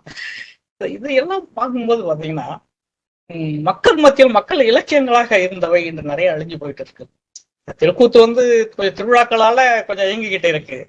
மேடை நாடகம் இன்னைக்கு மேடை நாடகமாக இல்லை. சங்கரா சுவாமிகளின் அந்த பாடல் தொகுப்பு எனக்கு வந்து அது பக்தி பாடல்களாக இருந்தாலும் அதில் நிறைய சமூக கருத்துக்கள் இருக்கின்றன. அந்த சமூக கருத்துக்களுக்காகத்தான் அந்த பல தொகுத்து அது பணி முடிவடைந்து விட்டது. ISBN நம்பர் வாங்கிறதுக்காக வந்து அப்ளை பண்ணிட்டு இருக்கேன். அது வெளிவரும் தருவாயில் இருக்கின்றது. அந்த நவம்பர் 13ஆம் தேதிக்குள் அது வெளியிட்டு விடுவேன் என்ற நம்பிக்கையும் இருக்கின்றது. அதுல பார்த்தீங்கன்னா நிறைய சமூக சார்ந்த கருத்துக்கள். வடமொழி வழக்கில்லை வழங்குவோர் தமிழ்ச்சொல்லை என்பது வேற. வடமொழி வழக்கில்லை வழங்குவோர் தமிழ்ச்சொல்லை இடமாக வகுத்தவர்கள் இன்றுள்ளார்களும் இல்லை. சனதாசுவாமி வந்து வடமொழி வழக்கில்லைன்னு சொல்றதுக்கே வந்து ஒரு துணிச்சல் வேணும்ல. இதெல்லாம் வந்து நிறைய திருக்குறள் சார்ந்து, திருக்குறள் வந்து ஒரு பல்கலைக்கழகமும் சர்வ கலாசாலையாகமும் அப்படின்னு அந்த பாடல்களை வந்து அவர் நிறைய வச்சுட்டு இருப்பாரு. மீனாட்சி வந்து மேற்குளத்து மாத ஆவாயோ சொல்லடி காப்பதமும் தேடி காசினியோ பூசித்தாலும் அவரு நிறைய கேள்விகளை வைக்கிறார். சிவன் கிட்ட கேள்வி வைக்கிறார். உங்ககிட்ட நின்று ஆகமும் தந்தாய் வேதமும் தந்தாய் என்று உங்ககிட்ட வந்து நின்றுட்டு ஓதிட்டு இருக்கேன்னா ஏததன் பொருள் எனக்கு அதை அறிந்து சொல் என்கிறார். நீ முதல்ல பொருள் புரிஞ்சு எனக்கு அதை விளக்கு அப்படின்னு சிவபெருமானுக்கே கட்டளை எடுக்கின்றாங்க. அப்படி அந்த நிறைய அந்த பொக்கிஷங்களை தேடி கண்டுபிடிப்பதுதான் இது வந்து நாவா விட்ட பணியில இருந்து ஜீவா ஆசைப்பட்ட அந்த பணி தொடர்ச்சியாக இன்னைக்கு இருக்கின்ற அண்ணன் ஆசி அவர்கள் நிறைய அவருடைய உரையாடும் போது நிறைய அதெல்லாம் நிறைய வரும். அவர் சொன்ன சில பழமொழிகள் கூட அந்த பண்பாட்டு தடங்கள்ல வந்து நான் தொகுத்து போட்டுட்டு இருக்கேன். அண்ணாமலையாருடைய வரலாறு எனக்கு கிடைக்கும். அண்ணாமலையார் என்ன அது ஒரு காதல் கதை தான். எங்க பகுதியில வந்து கார்த்திகை மாசத்துல ஒரு விழா நடக்கும். அந்த விழாவில மாங்குழி விழாவில பாடிட்டு போவாங்க, கும்பலா பாடிட்டு போவாங்க. அது இன்னைக்கு குறைஞ்சி போச்சு, பாடல் கொஞ்சம் தான் கிடைக்குது. அண்ணாமலையார ஆறு மேல ஆசைப்பட்ட வண்ணார பொண்ணை சிறை எடுத்த வாழத்தண்டால் அடிபட்ட லவ் ஒரு சலை தொழிலாளி விட்ட பொண்ணுக்கு போய் இவரு அவர் படித்துறையில போயிட்டு இவரு ஒரு காதல் விளையாட்டை காட்ட அவங்க இருக்கிற வாழ மாட்டையை பிடிச்சின்னு அடிச்சுட்டு போயிடுற. இன்னைக்கு அது ஒரு சடங்காக நடைபெறுவதாக திருவண்ணாமலையில் இருக்கின்றவர்கள் அதை பதிவு செய்துள்ளார்கள். இந்த தளங்கள் விரிவுபட வேண்டும். இந்த ஆய்வுலகம் என்பது இல்ல உடுக்கடி கதைகள் தெருக்கூத்தோடன்றது கிடையாது. நிறைய புத்தகங்களை படிக்கும் வழக்கத்தையும் எனக்கு ஏற்படுத்தி கொடுத்திருக்கின்றது. இதுக்கு முழுமையா கலை இலக்கிய பெருமன்றத்துக்கு நன்றி சொல்லணும். ஒருவேளை கலை இலக்கிய பெருமன்றம் என்னை அடையாளப்படுத்திவிட்டால் நான் இதை தொடர்ந்திருப்பேனான்றது கூட எனக்கு சந்தேகம் தான். இன்னைக்கு நம்ம பகுதியில் எங்கன்னா திருமணம் நடக்க போனாலும் அந்த இடத்துல தவில் அடிச்சுட்டு இருக்கிறவர்களோ இல்ல நாசனம் வாசிச்சுட்டு இருக்கிறவரோ அதை ஒரு ஒரு நோட்டையும் நிறுத்திட்டு வணக்கம் ஐயான்னு. இங்க அதே மாதிரி ஆர்கெஸ்ட்ராவில் இருக்கிறவங்க யாரோ ஒருத்தவங்க தெரிஞ்சவங்க இருப்பாங்க. ஒரு ஊருக்கு கும்பாபிஷேகத்தை திருவிழாக்க போறோம்னா அந்த உடுக்கு அடிச்சுட்டு இருக்கவே இல்லை பம்பு அடிச்சுட்டு இருக்கவே இல்லை சிலம்பு போட்டுட்டு இருக்கவே ஐயான்னுவோம். வீட்டுல கேட்பாங்க என்ன உங்களுக்கு சொந்தக்காரங்களா? உண்மையில அவங்க தான் சொந்தக்காரங்க. நம்ம புதுச்சேரி, கடலூர், விழுப்புரம் மாவட்டத்தில் ஆடுகின்ற தெருக்கூத்து கலைஞர்களில் ஒரு குழுவில் ஏதாவது ஒரு தெரிந்தவர்கள் இருக்கின்ற அளவுக்கு அந்த பழக்கத்தை உருவாக்கி இருக்கின்றது. அது இன்றைக்கும் நம்ம என்னுடைய ஆய்வு தளத்தை நகர்த்தி கொண்டிருக்கின்றது. கலை இலக்கிய பெருமன்றத்தில் இருக்கின்ற அன்புசால் பெருமக்கள், கங்கா போன்றவர்கள், தொடரம் போன்றவர்கள், இல்ல ஏற்கனவே இருந்து பொறுப்பாளராக இருந்த காமராசு போன்றவர்கள், முசிரா போன்றவர்கள். முசிரெல்லாம் என்ன பாடகனா வெளிக்கொண்டு வந்ததே அவர்தான். கூத்து பாடல்கள் பாடுவது வேறு. வெளியில பாடகன் நீ பாண்டு வெள்ள கோத்திர பாட்டு, வடங்க வெள்ள மாத்திர பாட்டு தான் என்னை அடையாளப்படுத்தது. பிறகுதான் பாடல் எழுத தொடங்கினேன். நான் பாடல் எழுதி வெளியிட்டதெல்லாம் ரொம்ப தாமதமான ஒரு நிகழ்வுகள். அதுக்கு முன்னெல்லாம் திரைப்பட பாடல்கள் மட்டும் ஏதாவது பாடிட்டு பஜனை பாடுற மாதிரி பாடிட்டு இருப்போம் இயக்கங்களில். சொந்தமாக பாடல் எடுக்க வேண்டும். இதுக்கான அடித்தளங்களை, அந்த மெட்டுகளை, பாடல்களுக்கான மெட்டுகளை, பாடல் உருவாக்கத்துக்கான வழிகளை உருவாக்கி கொடுத்தது தெருக்கூத்து, உடுக்கடி கலைஞர்களோ இல்ல நாட்டுப்புற கலையோ என்பதை நான் நன்றி சொல்ல கடமைப்பட்டு இருக்கின்றேன். தோடு என்னுடைய இதை அனுபவ பகிர்வு தான். ஆய்வு பகிர்வு என்பதை விட அனுபவ பகிர்வுகளை உங்களோடு பகிர்ந்து கொள்ள எனக்கு அன்பானது ஒரு வாய்ப்பினை வழங்கி கொடுத்த ஜீவா நாவா சிந்தனை பள்ளிக்கு என் மனமார்ந்த நன்றியை, நெஞ்சார்ந்த நன்றியை தெரிவித்துக் கொண்டு இணையத்தில் இணைந்து பொறுமையாக என்னுடைய உரையை கேட்டுக்கொண்டிருந்தவங்கள் அனைவருக்கும் இறங்கூப்பி நன்றியை தெரிவித்து விடைபெறுகிறேன். நன்றி, வணக்கம். நன்றி தோழர். அருமையான உங்கள் அனுபவங்கள், அதுலயும் குறிப்பாக நமது படைப்பாளிகளை எல்லாம் இதுக்கு முன்னாடி ஜீவானாபா சிந்தனை பள்ளியினுடைய படைப்பரங்கத்துல கவிதை அனுபவங்கள், நாவல் அனுபவங்கள், அந்த மாதிரி பெற்ற ஆளுமைகளை கொண்டு நிகழ்ச்சிகளை நடத்தி இருக்கின்றோம். இன்று முற்றிலும் வித்தியாசமாக ஒரு தெருக்கூத்தை பற்றியுள்ள ஒரு அருமையான விளக்கத்தையும் அது ஏற்பட்ட ஒரு சுவராசியமான அனுபவங்களையும் அருமையாக உணர்வு பூர்வமாக நீங்கள் விளக்கியுள்ளீர்கள். அது வித்தியாச அனுபவமாக இருந்தது. தெருக்கூத்து நாடகங்கள் அது எப்படி சேகரிக்கப்பட்டது, எப்படியெல்லாம் நிகழ்த்தப்பட்டது என்பதையெல்லாம் ரொம்ப உதாரணங்களோடும் பாடல்கள் பாடியும் அந்த விஷயங்களை அழகாக சொல்லியும் விளக்கியிருக்கின்றீர்கள். உணர்ச்சிவயமாக இருக்கின்றது உங்களுடைய அந்த அனுபவங்களையும் காரியங்களையும். அது கடைசியில முடிக்கும் போது தெருக்கூத்து கலைஞர்கள் அல்லது தெருக்கூத்து நாடக கலைஞர்கள் அவங்க நிகழ்ச்சிகளை நிகழ்த்தக்கூடிய நேரத்துல உங்களை பார்த்தால் அவங்க மரியாதை செலுத்துவதும், வீட்டம்மா இவங்க எல்லாம் சொந்தக்காரங்களான்னு கேட்டு ஆமா எங்க சொந்தக்காரங்க தான் சொல்லக்கூடிய அந்த ஒண்டிப்போடு உருவான அந்த ஒரு விஷயத்தை சொல்லி அழகாக சொல்லி உணர்ச்சிவசப்படுத்தி விட்டீர்கள். அதற்கு முத்தாய்ப்பாக இது எல்லாவற்றுக்கும் மேலாக என்னை தமிழ்நாடு கலை இலக்கிய பெருமன்றம் தான் என்னை இதில் ஊக்குவித்தது. இந்த பெருமன்ற அனுபவம் தான் என்னை இந்த அளவுக்கு என்னை ஒரு கலைஞனாக உருவாக்கியது என்ற ஒரு மிகப்பெரிய நன்றி அறிதலையும் நீங்கள் இங்கே முன்வைத்துள்ளீர்கள். உங்களுக்கு இந்த நிகழ்ச்சியின் சார்பாக அன்பான பாராட்டுகளையும் வாழ்த்துக்களையும் தெரிவித்துக் கொண்டு, தோழர்களே, இந்த என் ஆய்வுலகம் என்ற நம்முடைய ஆதிராமன் அவர்களுடைய இந்த உரையின் மீதான தங்களுடைய கருத்துக்களையும் கேள்விகளை முன்வைக்குமாறு உங்களை அன்போடு கேட்டுக்கொள்கிறேன். பேசுறேன். வாங்க தோழர். ஆதிராமனுடைய இந்த அனுபவ உரை ரொம்ப ரொம்ப சிறப்பா இருந்தது. நமக்கு ஏற்கனவே என்னுடைய ஒரு கருத்து என்னன்னு கேட்டீங்கன்னா, ஆதிராமன் ஒரு சுயம்புவான ஆள். சுயம்புவாக உருவாகி வந்திருக்கக்கூடிய ஒரு ஆளுமை அப்படிங்கிறது தான் என்னுடைய மதிப்பீடு. அது பல சந்தர்ப்பங்கள்ல அது வந்து நிறுவனம் ஆயிருக்கு. இன்னைக்கு கூட தன்னுடைய உரையில வந்து அதனுடைய கூறுகளை வந்து என்னால அவதானிக்க முடிஞ்சது. உதாரணமா அவர் வந்து முறையான பட்டப்படிப்பு படித்து முறையான ஆய்வு அல்லது பல்கலைக்கழக முறையியல் சார்ந்த ஆய்வை அவர் மேற்கொள்ளவில்லை என்று தன்னடக்கத்தோடு குறிப்பிட்டு விட்டு தன்னுடைய உரையை தொடர்ந்தார். உள்ளபடியே சொல்ல போனா இது போன்ற ஆர்வலர்களுடைய ஆய்வு பல்கலைக்கழகத்தின் துறை ரீதியாக செய்யக்கூடிய ஆய்வை காட்டிலும் பல மடங்கு நுட்பம் வாய்ந்தது அப்படிங்கிறது ஒரு ஒரு சிறிய அவதானிப்பு.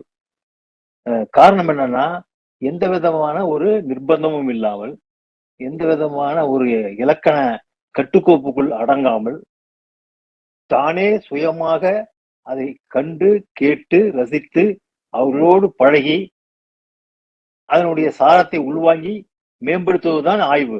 அதைத்தான் அவர் பண்ணியிருக்காரு. அந்த விதத்துல பாத்தீங்கன்னா இது வந்து ஒரு ஒரு சுத்த சுயம்பிரகாசமான ஒரு ஒர்க் அப்படிதான் சொல்ல முடியும். இதை வந்து அது மட்டுமல்ல, அவர் வந்து பல பிரதிகளை வந்து அவர் சேகரிச்சுதான் சொன்னாரு. பல கூத்துகளுக்கும் பல நிகழ்வுகளுக்குமான பாடல்கள் அவரே எழுதி இயற்றியிருக்காரு. அது ரொம்ப அற்புதமா இருக்குங்கிறது அதை நம்ம பார்க்க முடியுது. அந்த விதத்துல அவரு தன்னுடைய உரையின் மூலமாக சொன்ன சில செய்திகள் ரொம்ப சுவாரஸ்யமா இருந்தது. உதாரணமா, கூத்து என்கிற மரபார்ந்த விஷயத்தையும் நவீன நாடகம் என்கிற விஷயத்தையும் இணைத்து சிந்தசைஸ் பண்ணி இவங்க சில புதிய முயற்சிகள் மேற்கொண்டிருக்காங்க அப்படிதான் சொன்னாரு. அந்த செய்தி ரொம்ப சுவாரஸ்யமா இருந்தது. அது வெளிப்பாடு எப்படி இருந்திருக்கும் அப்படிங்கிறத தெரிஞ்சுக்கிறது ரொம்ப ஆர்வமா இருக்கு. அதாவது மரபார்ந்த கூத்துக்கலையையும் நவீன வடிவமான நாடகத்தையும் இணைத்த ஒரு ஃபார்மேட்ல அந்த கூத்து அல்லது நாடகம் இரண்டும் கலந்த ஒரு கலவையாக இவங்க முயற்சி பண்ணியிருக்கா சொல்லியிருக்காரு. அதெல்லாம் வந்து ரொம்ப ஒரு சிறப்பான முயற்சி. ரொம்ப ஆதிராமன் அவருடைய எப்பவுமே உற்சாகமா செயல்படக்கூடியவர். ரொம்ப உற்சாகமா செயல்படுவது மட்டுமல்லாமல் தன்னுடைய செயல்பாட்டினுடைய வெளிப்பாடுகளை நமக்கு சொல்லும் போது கூட அந்த உற்சாகம் கொப்பளிக்கும். அதாவது கூத்துக்களை பற்றியோ அல்லது கூத்து விஷயங்களை பற்றியோ என்னவென்னா தெரியாம இருந்தாலும் கூட அவர் பாடுகிற அந்த உணர்ச்சியை வந்து நமக்கு தொத்திக்கக்கூடிய அளவுக்கு அவரு அதை தன்னைத்தானே கரைத்து கொண்டு அவர் முழுமையா வெளிப்படுத்துகிறாரு. அதுதான் ஒரு ஆய்வாளனுக்கு தேவையான அடிப்படையான பண்புங்கிறத நம்மளால உணர முடியுது. அது முறையாக பட்டப்படிப்பு படிக்காவிட்டால் என்ன, அல்லது துறை சார்ந்த வழிகாட்டி நெறியாளர் இல்லாவிட்டால் என்ன, ஆய்வு என்பது தன்னெழுச்சியாக ஆர்வத்தின் அடிப்படையில் செய்வது. அதை இவர் மிக சிறப்பாக செய்து கொண்டிருக்கிறார். தொன்மையான கலைகளுக்கு அவருடைய பங்களிப்பு மிகச் சிறந்ததாக அமைந்து கொண்டிருக்கிறது. ஆதிராமன் அவர்களுக்கு நம்முடைய மனமார்ந்த வாழ்த்துக்கள். நன்றி, வணக்கம். நன்றி தோழர், அருமையான பின்னோட்ட உரை. ஆதிராமனை பற்றிய மிகச் சரியான குறியீடு அருமையாக நிகழ்த்துள்ளீர்கள். நன்றி தோழர். வேற கருத்துக்கள்? தோழர் ரமணி பேசுங்க தோழர். அன்பார்ந்த தோழர்களே, நம்முடைய அருமை தோழர் ஆதிராமனுடைய உரை மிக மிக சுருக்கமாகத்தான் சொல்லியிருக்காருன்னு நினைக்கிறேன். ஏறக்குறைய அவருடைய அனுபவங்கள், அவருடைய ஆய்வு பயணம், இதெல்லாம் அவர் சொல்லணும் அப்படின்னா இன்னும் விரிவாக அவர் சொல்ல முடியும் அப்படின்னு நினைக்கிறேன். அவருடைய அந்த காத்தவராயன் நம்ம ஊர் சாமியின் காதல் கதை என்கின்ற அந்த ஒரு நூலுக்காக அவர் செய்திருக்கக்கூடிய அந்த பணி, எத்தனை நூற்றுக்கணக்கான அந்த காத்தவராயன் கதைகளை எல்லாம் அவர் தேடி திரட்டி கொடுத்திருக்கிறார் அப்படிங்கும் பொழுது, அந்த ஒரு நூலுக்கு அவர் செய்திருக்கக்கூடிய பணியை பார்க்கும் பொழுது இந்த ஆய்வு என்பதில் அவர் கல்வி புலத்திலே வந்து பட்டதாரியாக ஒரு ஆய்வாளராக இல்லாவிட்டாலும் கூட அவர் தன்னுடைய வாழ்க்கை அனுபவத்தின் வாயிலாக இன்னைக்கு வந்து ஒரு மிகச்சிறந்த ஒரு ஆய்வு பணியை செய்திருக்கிறார் அது அது மட்டுமில்ல, அது மேலும் தொடர வேண்டும். இன்னும் அதில் விட்டு போன செய்திகள் நிறைய இருக்கு, அவைகளெல்லாம் சேகரிக்கணும் அப்படிங்கிற முறையில் அந்த தகவலை சொல்லி அந்த நூலை முடித்திருப்பார். ஆகவே அவர் நமக்கு தமிழ்நாடு கலை இலக்கிய பெருமன்றத்திற்கு தமிழ்நாட்டினுடைய இந்த தொன்மையான அந்த கூத்துக்கலை மரபு அதில் நமக்கு கிடைத்திருக்கக்கூடிய ஒரு ஒரு பொக்கிஷமாகத்தான் நான் நினைக்கிறேன். அண்மையிலே ஜமா என்கின்ற அந்த ஒரு திரைப்படத்தை பார்க்கக்கூடிய ஒரு வாய்ப்பு. திருவண்ணாமலை மாவட்டத்தில் இருக்கக்கூடிய கூத்து கலைஞர்களுடைய வாழ்க்கை எப்படோ அதில் சிக்கல்களும் நெருக்கடிகளும் இருந்தாலும் கூட அதனை அதை தொடர வேண்டும், அந்த பாரம்பரியத்தை அவர்கள் அந்த கலையை காப்பாற்றணும் அப்படிங்கிறதுக்கான ஒரு தந்தையினுடைய பெருமையை காப்பாற்றுவதற்காக மயன் செய்யக்கூடிய அந்த இதை ரொம்ப அற்புதமாக அந்த படத்தில் கொண்டு வந்திருப்பாங்க. எந்த விதமான சினிமா தரங்கத்தினுடைய சமரசங்களுக்கு இடம் கொடுக்காம ரொம்ப அந்த கலையை பற்றியும் அந்த கலைஞனுடைய வாழ்க்கையை பற்றியும் அதில் பல்வேறு வகையான கேரக்டர்கள்லாம் வந்திருக்கக்கூடிய விஷயங்களை பற்றியெல்லாம் ரொம்ப அழகாக வந்தது. அதை பார்க்கும் பொழுது அந்த ஒரு கலையில் ஆரம்ப காலத்திலிருந்தே அவரும் ஒரு கூத்து பாரம்பரியத்தில் இருக்கக்கூடிய குடும்பத்திலிருந்து வந்தவர் அப்படிங்கிறத அவர் சொல்லியிருக்கார். அவருடைய தந்தை, அவருடைய சித்தப்பா மத்தளக்காரர் என்று சொன்னார். அப்புறம் அவர் படித்திருக்கும் போது அவர் எவ்வளோ கூத்து கலைஞர்களுடன் சென்று நூற்றுக்கணக்கான கூத்துக்களை எல்லாம் இரவு முழுதும் 27 நாட்கள் தொடர்ந்து நடக்கக்கூடிய கூத்துகள் இவைகளையெல்லாம் பார்த்துருக்கக்கூடிய அனுபவங்கள்லாம் அவருக்கு கிடைத்திருப்பதையெல்லாம் அவருடைய அனுபவத்தில் சொல்லியிருக்கார். ஆகவே அந்த கூத்துக்கலையினுடைய தொடர்ச்சியாக அவர் நம்முடைய கலை இலக்கிய பெருமன்றத்தில் இணைகின்ற பொழுது அந்த கோமாளி கலைக்குழுவை உருவாக்கி அதில் அவர்களுடைய இசை அவருடைய பாடல்களை கேட்கும் பொழுது ஒரு வித்தியாசமாக இருக்கும். ஏன்னா இவர் பாடும்போது ஆடிக்கொண்டு பாடுகிறாரே அப்படின்னு எல்லாருமே ஆச்சரியப்படுவாங்க. அப்போ அதனால் அந்த பின்னணியும் அவருடைய அந்த பின்புலம் நமக்கு தெரியாது. ஆகவே அந்த ஆடலும் பாடலும் கலந்த அந்த கூத்து முறையிலே வந்தவர் காரணத்தினால தாளத்தை போட்டுக்கொண்டு அவர் ஆடிக்கொண்டே அந்த பாடுகின்ற பாடல்களை நாம் கேட்டு ரசித்திருக்கிறோம். ஆகவே அந்த ஒரு தொழில்நுட்பத்தை அந்த ஒரு கூத்துக்கலையிலிருந்து அவர் பெற்றிருக்கிறார். அது மட்டும் இல்லை, அந்த அந்த கலையை வேறு புதிய உள்ளடக்கங்களுக்கும் கொண்டு போக முடியும் அப்படிங்கிற முறையில் அவர்கள் அந்த புதுவையில் நடந்த அந்த 8 மணி நேர வேலைக்கான அந்த மாபெரும் போராட்டம், அதில் 12 தோழர்கள் தியாகிகளாக அங்கே சுட்டு கொல்லப்பட்டதெல்லாம் அந்த வரலாற்றையும் அவர் நாடகமாக அவர்கள் உருவாக்கியதையெல்லாம் சொல்லி இதெல்லாம் அவர் விரிவாக எழுதணும். அந்த விஷயங்களை அந்த வரலாறு நம்ம எழுதியிருக்கிறோம். அதை பற்றி விஎஸ் சுப்பையாருடைய வரலாற்றில் வருகிறது, புதுவை சுதந்திர போராட்ட வரலாற்றில் வருது. ஆனால் இந்த மாதிரி கலை வடிவத்திலும் அந்த பிரச்சனைகளை எல்லாம் நம்ம பாடியிருக்கிறோம் அப்படிங்கிறது உண்மையிலேயே ஒரு மிகச்சிறந்த ஒரு நம்முடைய பங்களிப்பு என்பதிலே சந்தேகம் இல்லை. அந்த முறையில் நம்ம கைலாசமூர்த்தி அவர்கள் எப்படி தான் அந்த களக்காடு ஒரு ஆசிரியர் பழிவாங்கப்பட்ட போது அவருக்காக அந்த களக்காடு மக்களை திரட்டுவதற்கு தன்னுடைய ஆட்டக்கலையை, தன்னுடைய ஒயிலாட்டக்கலையின் மூலமாக மக்களை திரட்டி மக்களெல்லாம் அந்த கோஷத்துக்கு ஆதரவாக அணி திரட்டினார் அப்படிங்கிறது ஒரு புரட்சிகரமான ஒரு வரலாறு. அது சின்ன ஒரு நூலாகவும் நாம் கொண்டு வரலாம். அது ஒரு கட்டுரையாக வந்திருக்கிறது. அதை போல ஒரு விஷயமாகத்தான் இதையும் நான் பார்க்குறேன். இந்த மாதிரி அந்த கலை வடிவங்கள் இருக்கக்கூடிய விஷயங்கள், அதை தவிர அதில் உள்ளடக்கம், அதில் பல முற்போக்கான விஷயங்கள், சாதி சம்பந்தமான விஷயங்கள், சமூகத்தில் இருக்கக்கூடிய பிரச்சனைகளும் அதில் பேசப்பட்டிருக்கின்றன. சைனவ வைணவ மோதல்கள், அதை சம்பந்தமான அந்த ஒரு நையாண்டிகள்லாம் அந்த நாடகங்களில் வந்திருக்கிறதெல்லாம் அவர் எடுத்து சொல்லியிருக்காரு. அந்த கட்டியங்காரன் பாத்திரம் என்பது பற்றியான விஷயங்கள், இப்படி பல விஷயங்களையெல்லாம் அதில் இந்த புராண இதிகாசங்களாக இருந்தாலும் அதில் நம்முடைய கலைஞர்கள் அதில் சேர்த்துருக்கிறாங்க அப்படிங்கிறதும், அந்த கலையை நாம் நவீன வடிவத்திற்கு கொண்டு வரணும், அதில் நவீன உள்ளடக்கங்களை சேர்க்கணும் அப்படிங்கிறதையெல்லாம் தன்னுடைய விருப்பமாக அவர் தெரிவித்திருக்கிறார். அவருடைய ஆய்வுகளில் வந்திருக்கக்கூடிய பல நூல்கள் அவருடைய சிறுகதைகள், கவிதைகள் இவைகள்லாம் வந்து நமக்கு நம்முடைய இயக்கத்திற்கு மிகப்பெரிய ஒரு பெருமை சேர்க்கக்கூடிய விஷயங்கள். அவருடைய உரை மிக மிக சுருக்கமாகத்தான் அமைந்தது என்று நான் நினைக்கிறேன். ஆனால் வந்து ஏராளமான தகவல்களும் ஆய்வு அனுபவங்களும் ஒரு இடத்துல இருக்கின்றன என்பதை மேலும் வந்து அவர் பல கூட்டங்களில் அவர் சொல்ல வேண்டும் என்று தெரிவித்து, இந்த மிகச்சிறந்த உரை வழமைக்காக என்னுடைய அருமை தோழருக்கு வாழ்த்துக்களை தெரிவித்து நன்றி தெரிவித்து நிறைவு செய்கிறேன். நன்றி தோழர், நன்றி. யாருஜி, நான் பேசுறேன். பேசுங்க தான். தோழர்கள் எல்லாருக்கும் வணக்கம். இன்னைக்கு இவர் ஆதிராமனுடைய உரை ரொம்ப சின்ன உரை என்றாலும் கூட அவர் வந்து பிரிச்சு போட்டிருக்கக்கூடிய செய்திகள் ஏராளம்.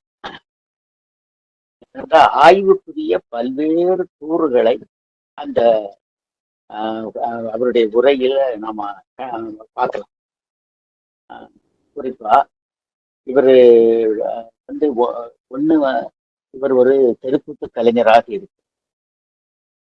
அந்த தெருக்கூத்து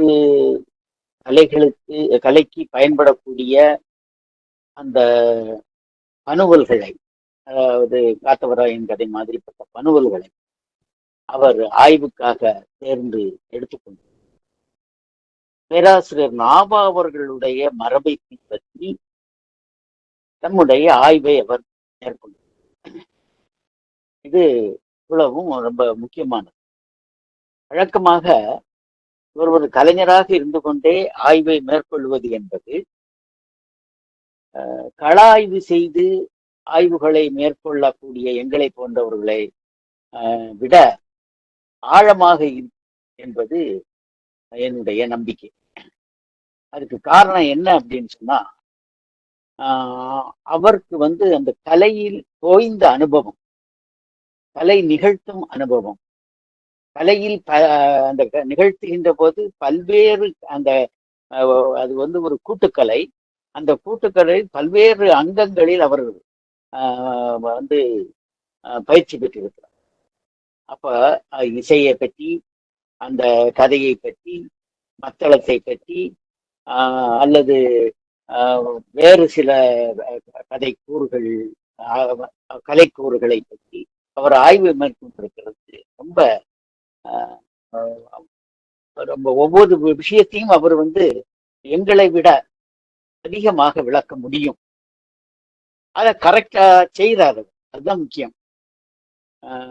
இதுக்கு வந்து அகடமிக் முறையான ஆய்வாளர் இல்லை அப்படின்னு அவர் வந்து தன்னோட பொறுத்தோட குறிப்பிட்டாலும், நான் என்ன சொல்லுவேன் அப்படின்னு சொன்னா, கல்வி புலம் சார்ந்த ஆய்வுகளை விட உங்களுடைய ஆய்வு வந்து மேம்பட்டு இருக்கும் அப்படிங்கிறது. இன்னொன்னு, நாங்க ஆய்வாளர்கள் கலாய்வு செய்கின்ற போது கள ஆய்வாளர்கள் ஒருபுறம், எதிர்த்தாப்புல நமக்கு தரவுகளை தரக்கூடிய கலைஞர்கள் அல்லது தகவலாளர்கள், அவர்களை என்ன சொல்லுவோம் அப்படின்னு சொன்னா கோர் ரிசர்ச்சர்னு தான் சொல்லுவோம். ஏனென்றால் நிறைய விஷயங்களை, ஆய்வுக்குரிய விஷயங்களை எடுத்து கேட்கும் போது அவர்கள்தான் உண்மையிலேயே ஆய்வுபூர்வமான செய்திகளை ஏராளமாக தருவார்கள். அது இந்த ரெண்டும் சேர்ந்த ஒரு ஆய்வாளராக ஆதிராமன் என்பதுதான் மகிழ்ச்சியாக இருக்கிறது. திடுதுப்புன்னு முடிச்ச மாதிரி இருந்தது நமக்கு. இன்னும் கொஞ்சம் கூட சொல்ல மாட்டாரா அப்படின்னு ஒரு ஆசை வந்தது. ஏன்னா அவர் அவ்வளவு சுவாரஸ்யமா சொன்னார் தன்னுடைய அனுபவங்களை. அவர் எவ்வளவு செய்திகளை சொல்லியிருக்காருன்னா, தெருக்கூத்து உரிய அந்த கதைகள் அல்லது தெருக்கூத்து சம்பந்தப்பட்ட விஷயங்கள் எல்லாம் எங்கு வாங்கலாம்ங்கிறதையும் அவர் சொல்லியிருக்காரு. திருவிழா கடையில கிடைக்கும், அவர் போற போக்குல சொல்லிட்டு போறாரு. அதெல்லாம் ரொம்ப முக்கியமானது. இப்ப நான் வந்து என்னுடைய பெரிய எழுத்து அம்மானைகள் எல்லாம் பெரும்பாலும் இந்த கோவில் வாசல்கள்ல தான் வாங்கியிருக்கேன். இங்க அப்படின்னா நம்ம சிதம்பரத்துல கோயில் வாசல்ல, மதுரை கோயில் வாசல்கள் எல்லாம் வாங்கியிருக்கேன். அல்லியரசாணி மாலை, ஆரவல்லி சுரவல்லி கதை, பவளக்கொடி மாலை, புலந்திரன் தூது, புலந்திரன் களவு மாலை, ஏணி ஏற்றம், இந்த மாதிரிப்பட்ட கதைகளை எல்லாம் அங்கதான் வாங்கியிருக்கிறேன். அந்த வாங்கி வச்சுக்கிட்டு நாங்க ஆய்வுக்கு பயன்படுத்துறோம். அவர் என்ன செய்யறாருன்னா அந்த பாடல்களை பாடி காட்டினாரு. இந்த பெரிய எழுத்து அம்மானையில் காணப்படக்கூடிய பாடல்களை அவர் பாடி காட்டினார் இன்னைக்கு. இதெல்லாம் ரொம்ப ரொம்ப அதாவது ரொம்ப கூர்ந்து கவனிக்க வேண்டிய விஷயங்கள். நான் வந்து இந்த இன்னைக்கு நடக்கக்கூடிய இந்த கூட்டத்தை பல ஆய்வுத்தளங்களுக்கு அனுப்புனேன். அதுல கட்டளை கைலாசமும் இதயராஜாவும் மட்டும்தான் வந்திருந்தாங்க. நான் உண்மையிலேயே இப்பொழுது வளர்ந்து வரக்கூடிய ஆய்வாளர்களுக்கு தோழர் ஆதிராமனுடைய உரை ரொம்ப முக்கியமான உரை என்று நான் கருதுகிறேன். தோழர் இன்னும் வளர வேண்டும். அவருக்கு அவர் வளர்வதுன்ற எந்த அர்த்தத்துல சொல்றேன்னா, வளர்ந்து நமக்கு அது எவ்வளவோ விஷயங்களை அவர்கள் நமக்கு தர வேண்டி இருக்குது என்று சொல்லி வாழ்த்துக்களை தெரிவித்துள்ளேன். நன்றி அண்ணா, நன்றி. வேற கருத்துக்கள்? ஆதிராமன் அவர்களுடைய உரை மிகவும் சிறப்பாக இருந்தது. இயல், இசை, நாடகம் இந்த முத்தமிழ் என்பார்களே, அதே மாதிரி நாடகத்தமிழ் ஒரு நாடகத்தமிழ் தான்.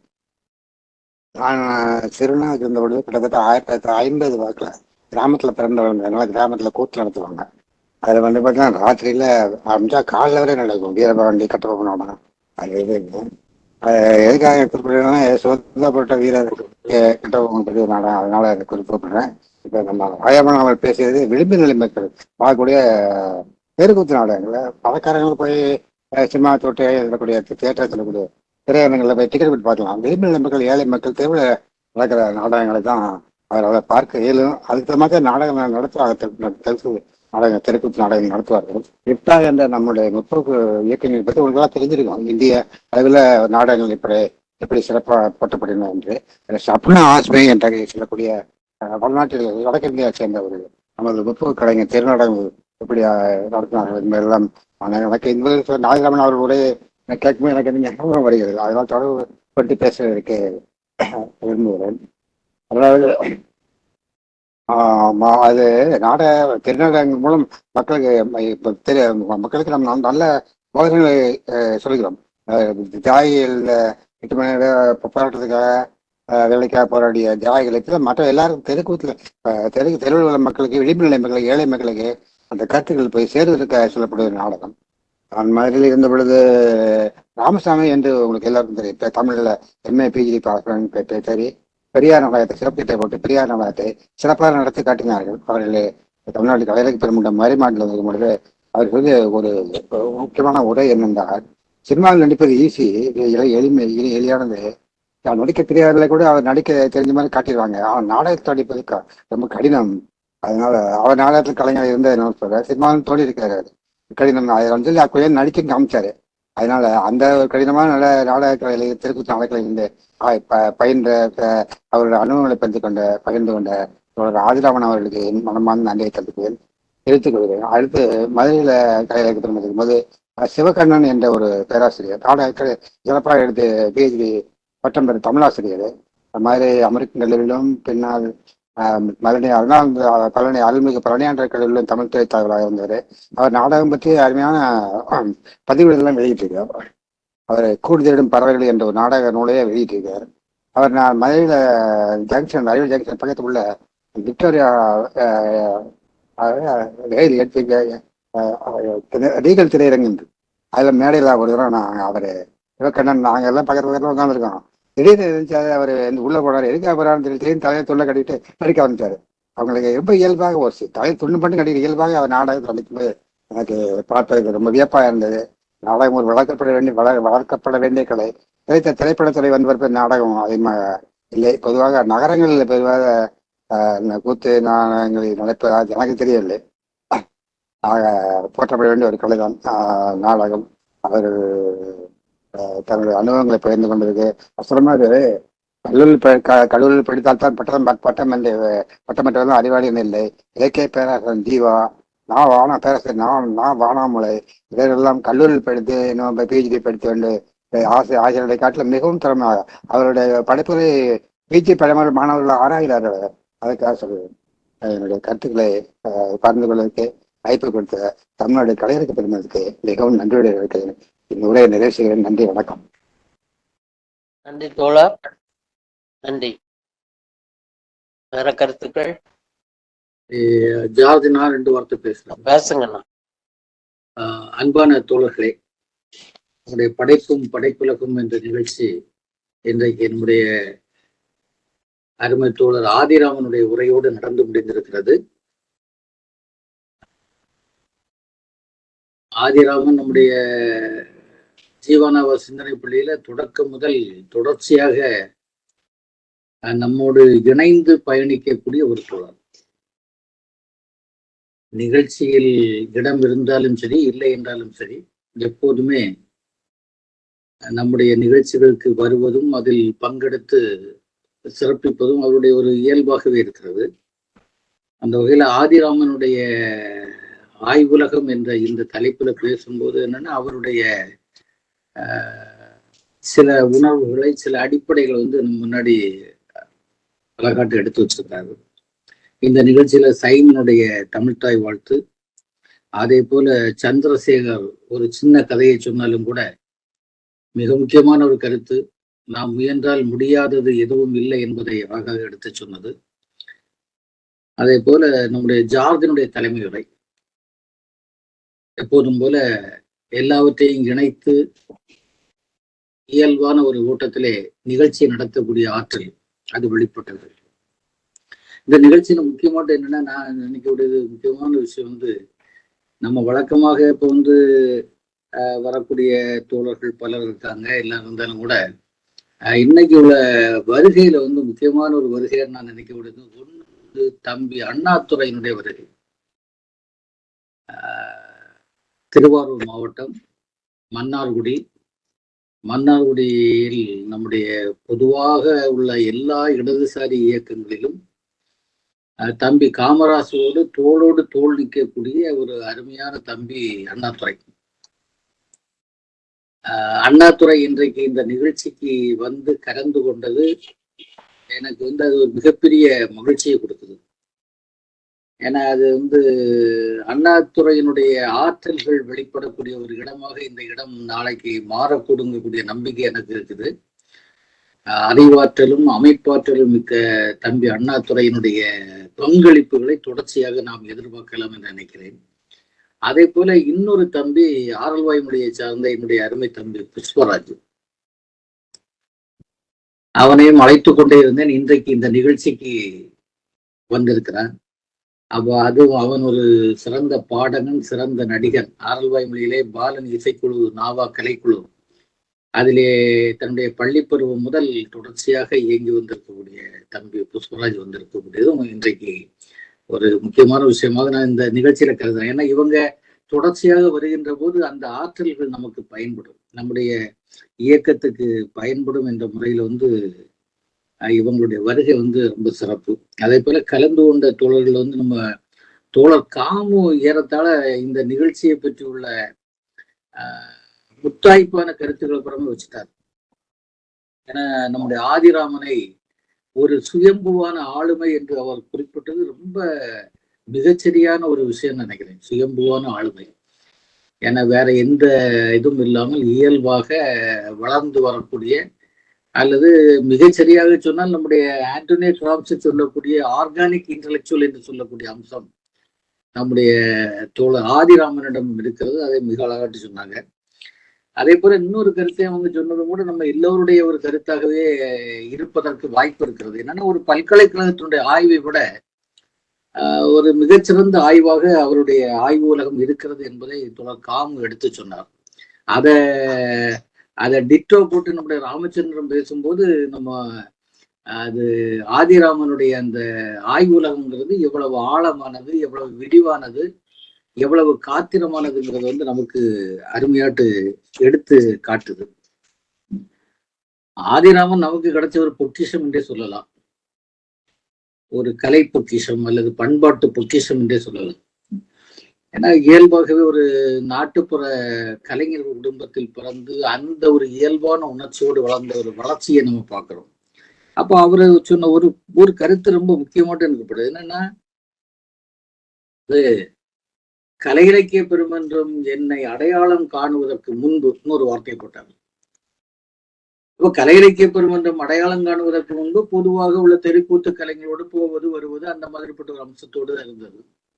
கலை இலக்கிய பெருமன்றம் அடையாளம் காணும் போது நம்முடைய ஆதிராமன் என்று சொல்லக்கூடிய ஆளுமை வெளிப்பட்டதையும் ரொம்ப நாசுக்காக போகிற போக்குல கோடிட்டு காட்டினார். அது ரொம்ப சிறப்பான ஒன்றாக நான் நினைக்கிறேன். ஏன்னா இது வந்து என்ன காட்டுதுன்னா, நம்ம கல்யாண சுந்தரம் கலை இலக்கிய பெருமன்றத்தினுடைய திருச்சி மாநாடுன்னு நினைக்கிறேன். அந்த மாநாட்டில் வந்து பேசுகின்ற போது சொன்ன ஒரு கருத்து, கலை இலக்கிய பெருமன்றம் என்பது ஒரு பல்கலைக்கழகம் என்று சொன்ன ஒரு கருத்து, மக்கள் பல்கலைக்கழகம் என்று சொன்ன கருத்து எனக்கு இப்ப ஞாபகத்துக்கு வருது. பல்கலைக்கழகங்கள் செய்யக்கூடிய பல காரியங்களை கலை இலக்கிய பெருமன்றம் செய்து கொண்டிருக்கிறது என்பதை காட்டுகிறது. ஏன்னா நம்முடைய பேராசிரியர் நாவாவே அதுதானே. அவர் வாழ்க்கையில சொன்ன ஒரு செய்த விஷயங்களே ஒரு பல்கலைக்கழகத்துக்கு நிகரான காரியங்களை செய்து வச்சுட்டு போனார், அல்லது பல்கலைக்கழகங்கள் செய்ய முடியாத காரியத்தெல்லாம் செய்து வச்சுட்டு போன ஒரு வரலாற்றை வந்து நாம அறிவோம். அப்ப அதுல இன்னொரு விஷயம் எனக்கு என்ன தோணுதுன்னா, இந்த பாண்டிச்சேரியினுடைய ஒரு தனித்தன்மை இருக்குன்னு நினைக்கிறேன் இதுல. ஏன்னா பாண்டிச்சேரியில நம்முடைய இடதுசாரி இயக்கம் வந்து மிக வலுவான இயக்கம். அதிலும் குறிப்பாக மக்கள் தலைவர் வா சுப்பையாவினுடைய தலைமையில் அங்கு உருவான இடதுசாரி இயக்கம் என்பது இன்றைக்கும் அதே காத்திரத்தோடு செயல்படக்கூடிய தன்மையை பார்க்கிறேன். அந்த காத்திரம் என்பது இடதுசாரி இயக்கத்தை வெறுமனே அரசியல் இயக்கமாக மட்டுமல்லாமல் ஒரு பண்பாட்டு இயக்கமாகவும் கொண்டு போகக்கூடிய ஒரு தன்மை பாண்டிச்சேரியில இருக்குது. அது ஒரு இயல்பான ஒரு பொருத்தப்பாடு அதுக்குள்ள இருக்கு. ரெண்டும் தனித்தனி கம்பார்ட்மெண்டாக இல்லை. அது எனக்கு என்னன்னா, இடையில பாண்டிச்சேரி போயிருக்கும் போது அங்குள்ள மாநில செயலாளர் தோழர் சலீமோடு பேசி கொண்டிருக்கிற போது அது நேரடியா வெளிப்பட்டது. எல்லை சிவகுமாரோட பேசிட்டு இருக்கும்போது, ஆதிராமனோட பேசிட்டு இருக்கும்போது அது ஒரு தன்மையாக இருக்குது. ஆனா அதே விஷயத்த ஒரு கட்சியினுடைய மாநில செயலாளர்கிட்ட பேசும்போது அதே உணர்வு, அரசியலையும் பண்பாட்டையும் கலந்து பார்க்கக்கூடிய ஒரு விஷயத்த நான் பார்த்தேன். அது வந்து நான் நினைக்கிறேன், இன்னைக்கு வந்து நம்ம ஆதிராமனுடைய ஆளுமையில இந்த அம்சங்கள்லாம் இருக்குன்னு நினைக்கிறேன். ஆதிராமன் வேறு ஆய்வு அனுபவங்களோ இல்லாட்ட கல்வி புல பின்னணியோ இல்லை என்றாலும் கூட இவ்வளவு காத்திரமான ஆய்வுகள் இப்ப அண்மை காலமாக தொடர்ச்சியாக எழுதி கொண்டே இருக்கிறார், நிறைய செய்துட்டே இருக்கிறார். அப்ப இதுக்கு எல்லாம் ஒரு ஊற்றுக்கண்ணாக கலை இலக்கிய பெருமன்றம் இருக்கிறது, இல்லாட்ட இந்திய மக்கள் நாடகம் என்று இருக்குன்னு சொல்லியாச்சுன்னா அதுக்கு ஒரு மிக முக்கியமான விஷயம் நான் நினைக்கிறேன்.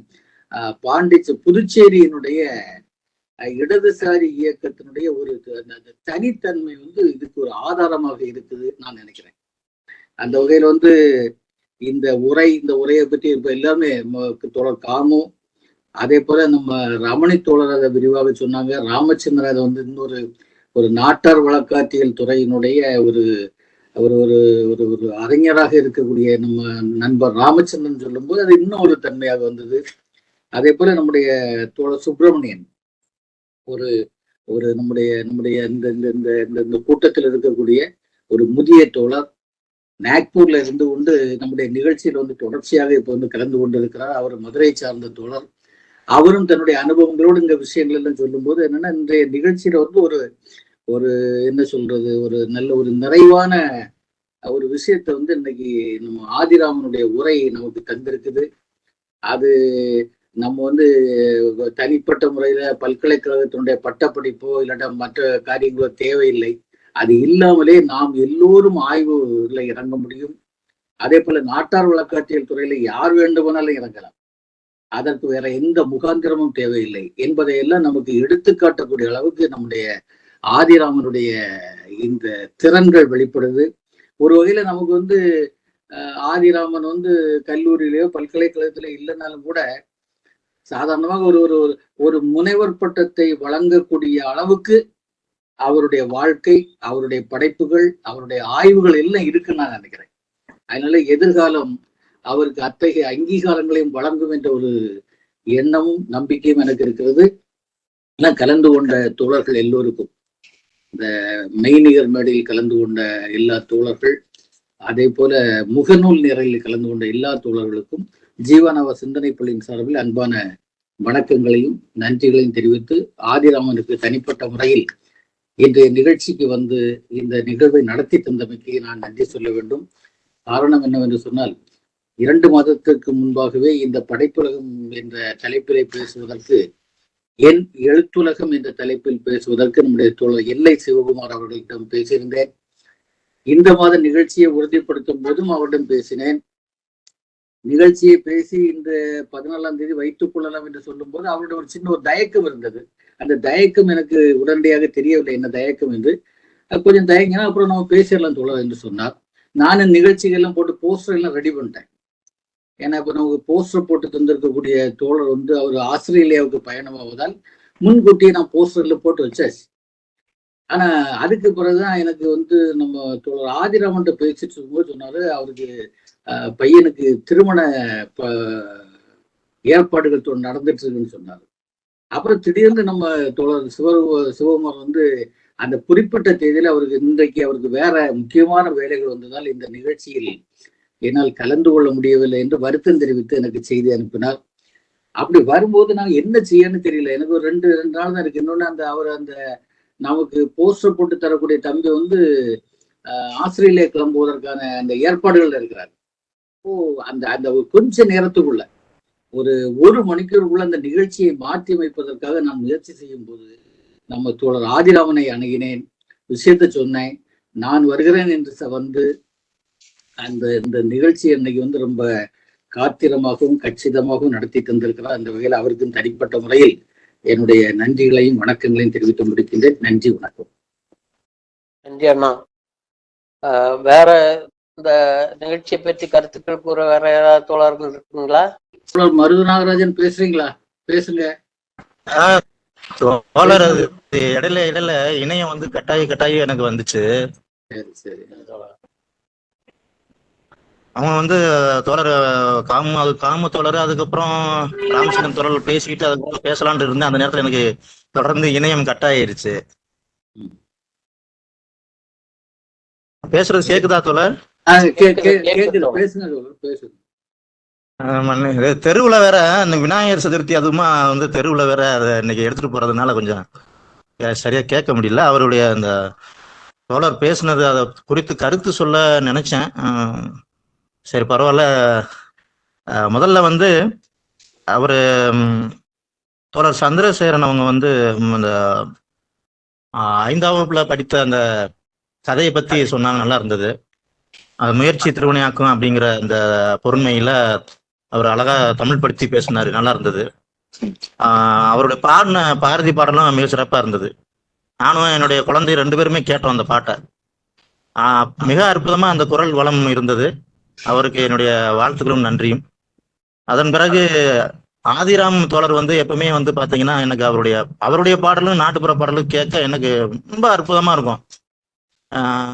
இந்த கூட்டத்துல நிகழ்வுல பங்கெடுக்கும் போதெல்லாம் அவர் பாட மாட்டாரா அப்படிங்கிற கேட்க மாட்டோமா, அந்த நாட்டுப்புற பாட்டு மிக அற்புதமா இருக்கும். ஆதிராமனுடைய தோழர் அவருடைய பாடல் அது எப்படா இவ்வளவுக்கு பாட முடியுதுன்னு பாக்குறப்பதான் இப்பதான் இன்னைக்கு அவருடைய பேச்சுல தான் தெரியுது, அவருடைய ஒரு அனுபவத்துல நிறைய தெரிஞ்சிருக்கிறாரு. அதன் வழியாக அவரு பாடுறாரு அப்படிங்கிறது இன்னைக்கு அவருடைய பேச்சு வழியா தான் நான் உணர முடிஞ்சேன்.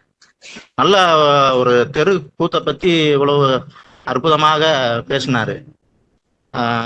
தன்னை அறிமுகப்படுத்தும் போது கூட பாத்தீங்கன்னா அவரே சொல்லும் போது என்ன சொன்னாருன்னா, நான் இளங்கலை ஆங்கிலம் தான் படிச்சேன், தமிழ் படிக்கல அப்படிங்கிற மாதிரி தன்னை அறிமுகப்படுத்தி சொன்னாரு. ஆனா பார்த்தா அப்படி தெரியல. உண்மையிலேயே நல்லா தமிழ் படித்தவர் மாதிரி தான் பேசினாரு. தமிழ் படித்த பட்டதாரியோட அவ்வளவு பேசுவாங்களா அப்படிங்கிறது தெரியாது. ஏன்னா இன்னைக்கு பலரும் பார்க்கும்போது பிற துறை சார்ந்தவங்க தான் பாத்தீங்கன்னா தமிழ்ல ஆழங்கள் பட்டு பேசுறாங்க. தமிழ் படித்தவர்களோட அவ்வளவுக்கு யாருமே பேசுவதே கிடையாது. என்னையும் சேர்த்து நான் சொல்றேன், நான் தமிழ் தான் படிச்சேன், ஆனா அவ்வளவு பேசுவோமா அப்படிங்கிறது தெரியாது. பிற மொழி படித்தவர்கள் தான் மிகப்பெரிய ஆளுமையா இருக்கிறாங்க தமிழ்ல. நான் பார்த்த வரைக்கும் எனக்கு தெரிஞ்சவரையும் நான் அப்படித்தான் உணர்றேன். என்னுடைய நெறியாளர் கூட முனைவர் பட்ட எம்ஃபில் நெறியாளர் கூட பிற துறை இளங்கலை படித்து அதுக்கு பிறகு தமிழ் படித்து வந்தவர் தான். பிற துறை சார்ந்தவங்க தான் அதுல தமிழ்ல கோலோச்சி இருக்கிறாங்கிறத நான் நம்புறேன்.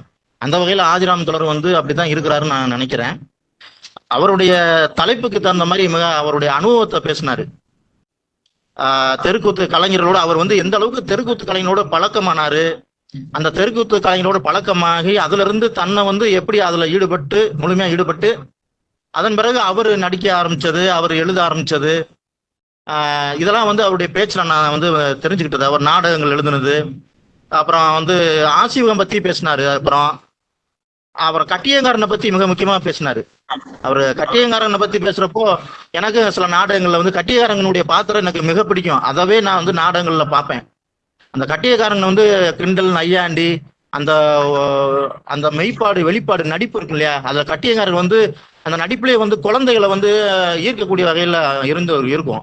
இந்த தெருக்கூத்தை பத்தி பேசுறப்போ எனக்கு நான் சின்ன வயசுல எங்க ஊர்ல கிராமத்துல அப்போ வந்து மாட்டு வண்டியில வந்து கட்டிட்டு வந்து தெருக்கூத்து நடத்துவாங்க. அப்பெல்லாம் பெரிய அளவுல கிராமங்கள்ல வந்து வெளிச்சம் இருக்காது, அந்த லைட்டு இதெல்லாம் மின்சாரங்கள்லாம் அவ்வளவா இருக்காது. அந்த இரவு நேரங்கள்ல வந்து என்ன பண்ணுவாங்கன்னா, அந்த மாட்டு வண்டியில வந்து எங்கேயோ தூரத்துல இருந்து எங்கேயோ இருந்து வருவாங்க, ஒரு ஊரா தெருக்கூத்து நிறுத்துவாங்க.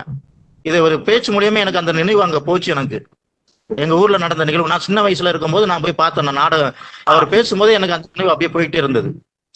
அது அவருக்கு ரொம்ப நான் நன்றியை தெரிவிச்சுக்கிறேன். மேலும் வந்து அவர் சைவம் வைணவத்தெல்லாம் சொன்னாரு, பனைமரம் தட்டான் அதெல்லாம் நல்லா அழகா ஒப்பிட்டு பேசினாரு. அப்புறம் இன்னும் பாத்தீங்கன்னா நாங்க பள்ளிக்கூடல படிக்கும்போது எங்களுக்கு இன்னமும் வந்து பாத்தீங்கன்னா அந்த அதோ பாரு காரு ரோட்டு மேல, அதாவது அதோ பாரு ரோட்டு மேல காரு, காருக்குள்ள யாரு, எங்க மாமா நேர்னு தான் நாங்க படிச்சிருக்கிறோம். இவரு இப்ப சொல்லும் போது எனக்கு புதுசா இருக்குது. அதோ பாரு ரோட்டு மேல காரு, காருக்குள்ள யாரு, வெள்ளக்காரன் துறைன்னு சொல்லி விட்டேம் பாரு அரைன்றாரு. எனக்கு ஒரு இன்னைக்கு தான் நான் அதை புதுசா அந்த பாட்டை கேட்கிறேன் இவர் மூலியமா. நான் அது முன்னிலே வந்து மிகப்பெரிய அவர் நன்றியை தெரிவிச்சுக்கிறேன். இவர்கிட்ட என்ன நிறைய அதிகமான ஒரு ஆற்றல் இருக்கிறது அப்படிங்கிறது அந்த பேச்சு மூலியமா நான் தெரிஞ்சுக்கிறேன். அப்புறம் அந்த வெங்கடேசனை பத்தி பேசினாரு. அவர் வந்து தெருக்கூத்து நிறுத்தக்கூடிய வெங்கடேசன் ஆளி வெங்கடேசனா அப்படின்னு எனக்கு தெரியல. அவர் என்னுடைய தோழர் தான், அவர் தான் சொல்றாரான்றது எனக்கு தெரியல. இப்படி நிறைய காத்தவராயன் கதைகள் அப்படியே இப்படி நிறைய பேசிட்டே போனாரு. எப்பயுமே வந்து பாத்தீங்கன்னா ஒரு ஆய்வுங்கிறது வெறுமனே வந்து புத்தகங்கள்ல வந்து அதாவது நிறைய படிச்சு ஒரு மேசையில உட்காந்து எழுதி ஒரு நூலை வெளியிடுறதை விட ஒரு அனுபவத்தை வந்து தன் நிலையில இருந்து அனுபவத்தை இங்க வந்து வெளியில கொண்டு வரக்கூடிய ஒரு படைப்புக்கு தான் வலிமை அதிகமா இருக்குன்னு நான் முழுசா நம்புறேன். அந்த வகையில வந்து தோழருடைய படைப்புகளை வந்து அவருடைய உரையில வந்து வாயிலாக அவருடைய நூல்கள்லாம் படிக்க நான் விரும்புறேன், தேடி படிப்பேன்னு நான் நினைக்கிறேன். எனக்கும் நாடகத்துல கொஞ்சம் தெருக்கூத்துகள்ல கொஞ்சம் அதிகமான ஆர்வம் உண்டு. இந்த உரை வந்து எனக்கு அப்படித்தான் ஒரு தூண்டுதல் ஏற்பட்டதுங்கிறத நான் இந்த இதுல பதிவு செய்ய விரும்புறேன். எப்பயுமே கங்கா தோழர் அவர்கள் வந்து எப்பயுமே தொகுத்து வழங்குறதுல எல்லாருடைய பேச்சையும் தொகுத்து வழங்கக்கூடிய இதுலயும் நான் ரொம்ப கவனிச்சு பார்ப்பேன்.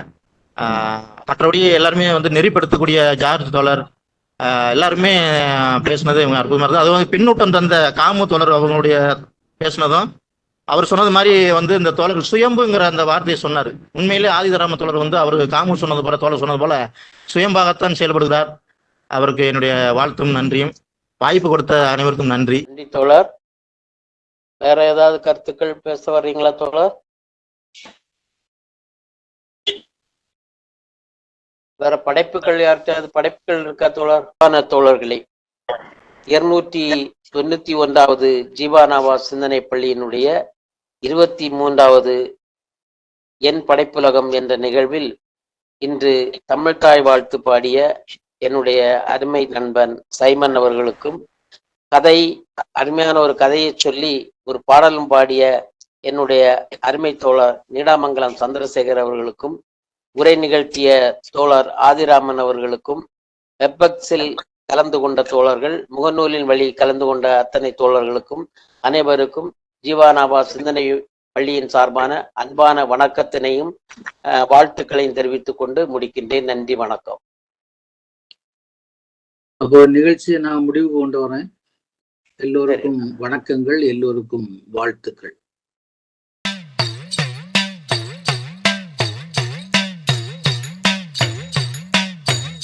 பிறப்பு ஒக்கும் எல்லா உயிர்க்கும் சிறப்பு ஒவ்வா செய்தொழில் வேற்றுமையான். பிறப்பு ஒக்கும் எல்லா உயிர்க்கும் சிறப்பு ஒவ்வா செய்தொழில் வேற்றுமையான்.